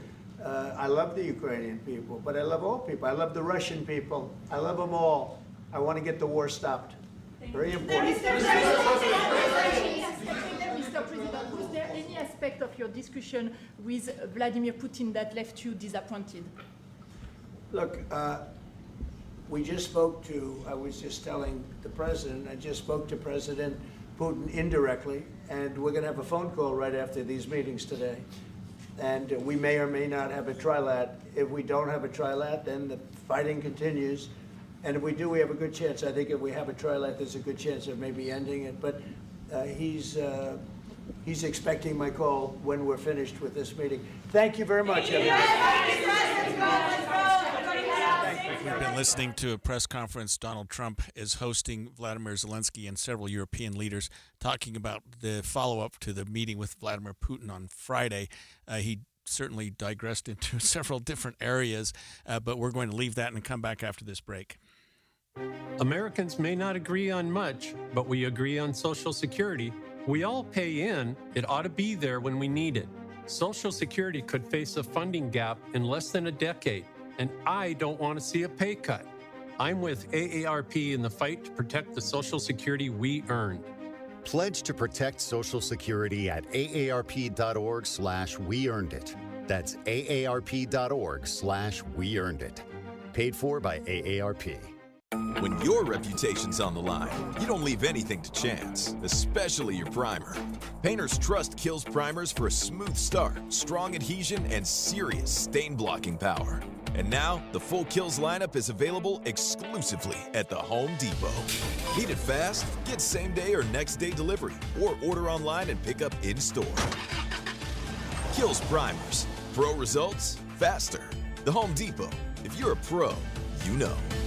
If you need new windows and you live in Utah, there's only one choice. There are other window companies, but they're more expensive and their windows aren't made in Utah for Utah's ever-changing climate. Advanced Window Products has been building state-of-the-art windows right here in Salt Lake for 39 years. And since they're the factory, they cut out the middleman and you save 30, even 40% on new windows. Plus, right now as they book for fall, Advanced Windows will give you $2,500 off on 10 windows or more. They build the windows, install the windows, and guarantee them for life. And since they're right here in Utah, if you have a problem years from now, just call them. They'll come over. Advanced Windows offers 0% financing, buy now, pay later. They're affordable. Get your new windows and get the energy savings before we get to winter. $2,500 off. Call them, 801-850-9100. That's 801-850-9100, or go to advancedwindows.com. This is the story of the one. As a lineman, he does whatever it takes to keep the power on in his community. And he wants a partner like Grainger who does the same. Grainger offers the professional-grade products he needs, from voltage detectors to harnesses to hard hats, plus fast, dependable delivery, so he can rise to every challenge. Call 1-800-GRAINGER, click Grainger.com, or just stop by. Grainger, for the ones who get it done. If you love to travel, Capital One has a rewards credit card that's perfect for you. With the Capital One Venture X card, you earn unlimited double miles on everything you buy. Plus, you get premium benefits at a collection of luxury hotels when you book on Capital One Travel. And with Venture X, you get access to over 1,000 airport lounges worldwide. Open up a world of travel possibilities with the Capital One Venture X card. What's in your wallet? Terms apply. Lounge access is subject to change. See CapitalOne.com for details. Hi, this is Derek Overstreet, president of the New Millennium Group and co-host of Stop Working, Start Living with KSL News Radio. Can you imagine what your life would be like if you could retire 3 to 5 years earlier than you thought possible? The things you could do, the loved ones you could spend time with, the memories that you could create. That's what our team at the New Millennium Group does. We'll walk you through the entire process every step of the way. If you'd like to get a copy of the 5-step proprietary plan that will help you retire 3 to 5 years sooner than you thought possible, give us a shout right now. 888-999-6370. That's 888-999-6370 or utahsfinancialplanner.com. Listen, most of our listeners right now have a tax problem, not a money problem. There's not enough money in Social Security Medicare as it is. Let us show you how you can significantly reduce your taxes. That's 888-999-6370, 888-999-6370, or utahsfinancialplanner.com. This is Derek Miller speaking on business. For more than 2 decades, Iron Gate Catering has been proudly serving Salt Lake City and Northern Utah and just recently earned a silver award in this year's Best of Northern Utah for Catering. Co-owner Jim Gilliland joins us with more. As a family-owned business, Iron Gate Catering is known for exceptional service, customizable menus, and unbeatable value. Whether catering for 20 or 1,000 guests, our attention to detail and commitment to excellence remain consistent. Need boxed lunches for a training session? We're ready. Hosting a buffet for your company holiday party? Consider it done. Planning a plated dinner for your dream wedding? We'll make it flawless. Our experience ensures your event runs smoothly, allowing you to focus on your guests while we handle the catering with care and precision. Trusted throughout Salt Lake City and Northern Utah, Iron Gate Catering delivers exceptional flavor and unforgettable moments. Visit us at IronGateCatering.com to begin planning your next event. Iron Gate Catering, 24 years of exceptional flavor and unforgettable moments. Planning an event can be overwhelming, but Iron Gate Catering helps lighten the load with clear communication, dependable service, and steady support, allowing you to focus on what matters most and enjoy the moment. See how they can elevate your next event. I'm Derek Miller with the Salt Lake Chamber, speaking on business. Getting help with electrical repairs is easier than you think. All you have to do is call Any Hour Services or schedule an appointment at anyhourservices.com. No one helps more homeowners than Any Hour Services. Inside Sources. Inside Sources. We were able to break away and get to a press conference that was occurring at the White House. President Trump is hosting Vladimir Zelensky there to talk about the follow-up to his meeting with President Putin, and European leaders are there as well, although they weren't there for the press conference. But I have to say I was disappointed with the media because someone decided to ask a question about mail-in votes. And that's not what was going on. That's not why they were there. And it caused a huge digression by President Trump, who usually takes the bait and did in that case, and go into a subject matter that didn't even matter. Well, it does matter, but it wasn't pertinent to what they were talking about. But yeah, he posted this morning on Truth Social that he wants to get rid of mail-in ballots. He wants to get rid of voting machines. He wants to go back to paper ballots in person day of election. There's huge problems with that. He also said that states are beholden to the federal government for how they do their elections, which is actually not factually accurate. But one of the things that's interesting is Republicans used to really love mail-in voting, and Trump himself, even in 2024, encouraged his supporters to go vote by mail. Yeah, and Utah, of all places, has one of the most secure, accurate mail-in voting in the country. We've been the model for the country, and I think mail-in voting is actually more accurate than come in and fill out the form voting. Yeah, my husband used to work as a poll worker, and he said that when they did their training, that when you vote by hand, the error rate is somewhere around 10%. When you vote on paper and count by hand, the error rate is somewhere around 10%. But when you are doing it by machine, it's a fraction. It's under 1%. Like, it's just tiny. But back to the war and the purpose for this whole meeting, Trump did acknowledge that everyone wants the word "and." He indicated that Vladimir Putin wants the word "and." And Zelensky, Ukrainian President Zelensky, was allowed to answer a couple of questions. One was from a reporter who said, "Hey, what do you need from President Trump to make this work?" Do you need from President Trump to be able to make a deal? Is it American troops, intelligence, equipment? What is it? Everything. And really, it includes two parts. First, strong Ukrainian army. That's what I began to discuss with your colleagues.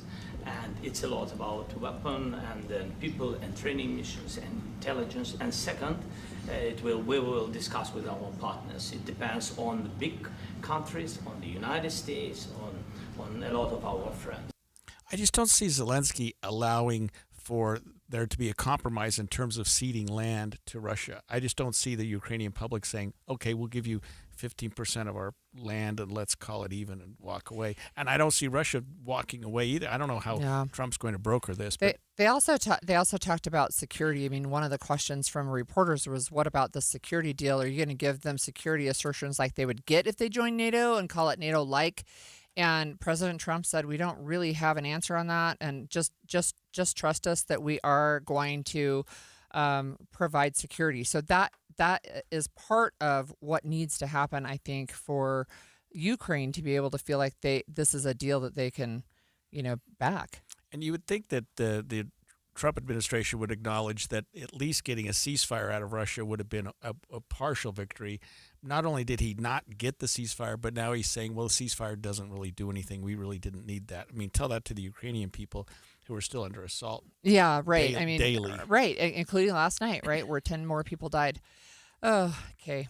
So there will be ongoing information all day, actually. So President Trump is still going to meet with the leaders from the EU. And then in this press conference, he indicated that he had reached out to Putin's people, and they hope to have a conversation with Zelensky and Trump and Putin all together to see if they can come up with a trilateral agreement. So tell us the good news for the day. Okay, so it's interesting that on the day that WalletHub releases their women's equality study or their research for the year, and I don't think it's accidental, but I don't know for sure. But this was the day in 1920 that the 19th Amendment was ratified by the final state, and the 19th Amendment was the one... Which wasn't Utah. It was not Utah. The 19th Amendment was one that said women have the right to vote. It was women's suffrage. So Utah did support that, actually. But in 1920, the state of Tennessee, they were the last state that was even a possibility. So they were pretty evenly split. All the other states they knew were going to say no. And the story is it's heartwarming, really. So there was a young legislator. His name was Harry Byrne. And what they had done is give everybody roses to wear. So if you were pro-women's suffrage, you were yellow. And if you were anti, if you wanted to keep women from voting, you wore red roses. Well, the red roses were dominating on the floor, on the House floor. And Harry had been wearing a red rose. Well, he got a letter from his mother, and his mother said, "Be a good boy, Harry, and do the right thing."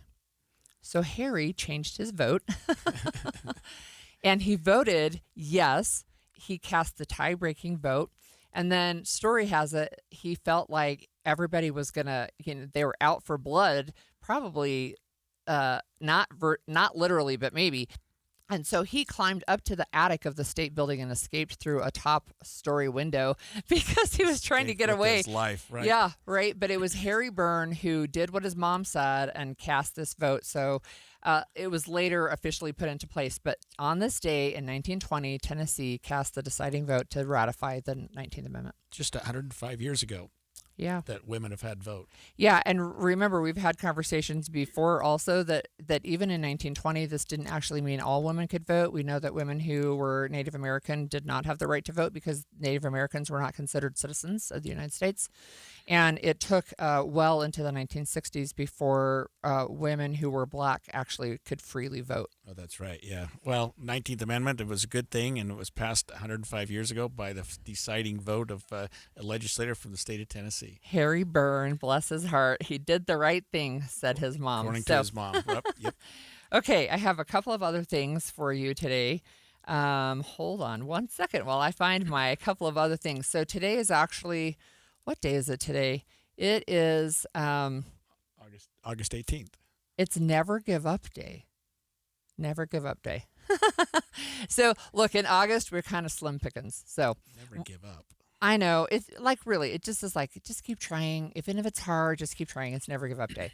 It reminds me of that North Carolina state coach who died of cancer. I don't remember his name, but he said, never give up, don't ever give up. So I thought maybe it was in honor of him, but apparently completely unrelated. No, I don't know, actually. But so coming up in like 2 minutes, the Sutherland Institute is going to host Representative Blake Moore up at the University of Utah campus in the Hinckley Institute room, but they also will live stream. So if people want to tune in and listen to Representative Blake Moore, that'll be today.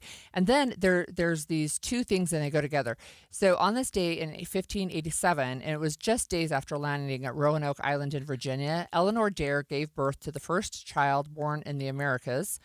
They named the baby girl Virginia, okay? But in 1590, so 3 years later, the Roanoke colony was found deserted. And this is what's so interesting. So John White was the governor. He was governor of this colony. He went to England to get supplies. When he came back, there was no trace found of the colonist, including this new baby and her parents. They just disappeared. People still don't know where that colony went. You're kidding. Nope, not I had kidding. No idea. Isn't that interesting? So Yeah. that was the Roanoke colony found deserted. I've never heard that story. Yeah. That's weird. And it happened on this And little it girl's happened on- birthday. yeah, August 18th. Interesting. Well, we've had an interesting day today, starting out with the whole situation in Tremont, and we're wishing the best for the families there, for the law enforcement community there. We had 2 officers killed. Midday with Maria Chaleos is up next with the latest details on that tragic incident that left 2 officers dead and put a sheriff's deputy and a canine in the hospital. Stay with us on KSL News Radio. KSL FM Midvale. KSL Salt Lake City. From the KSL Common Spirit Health Studios, this is KSL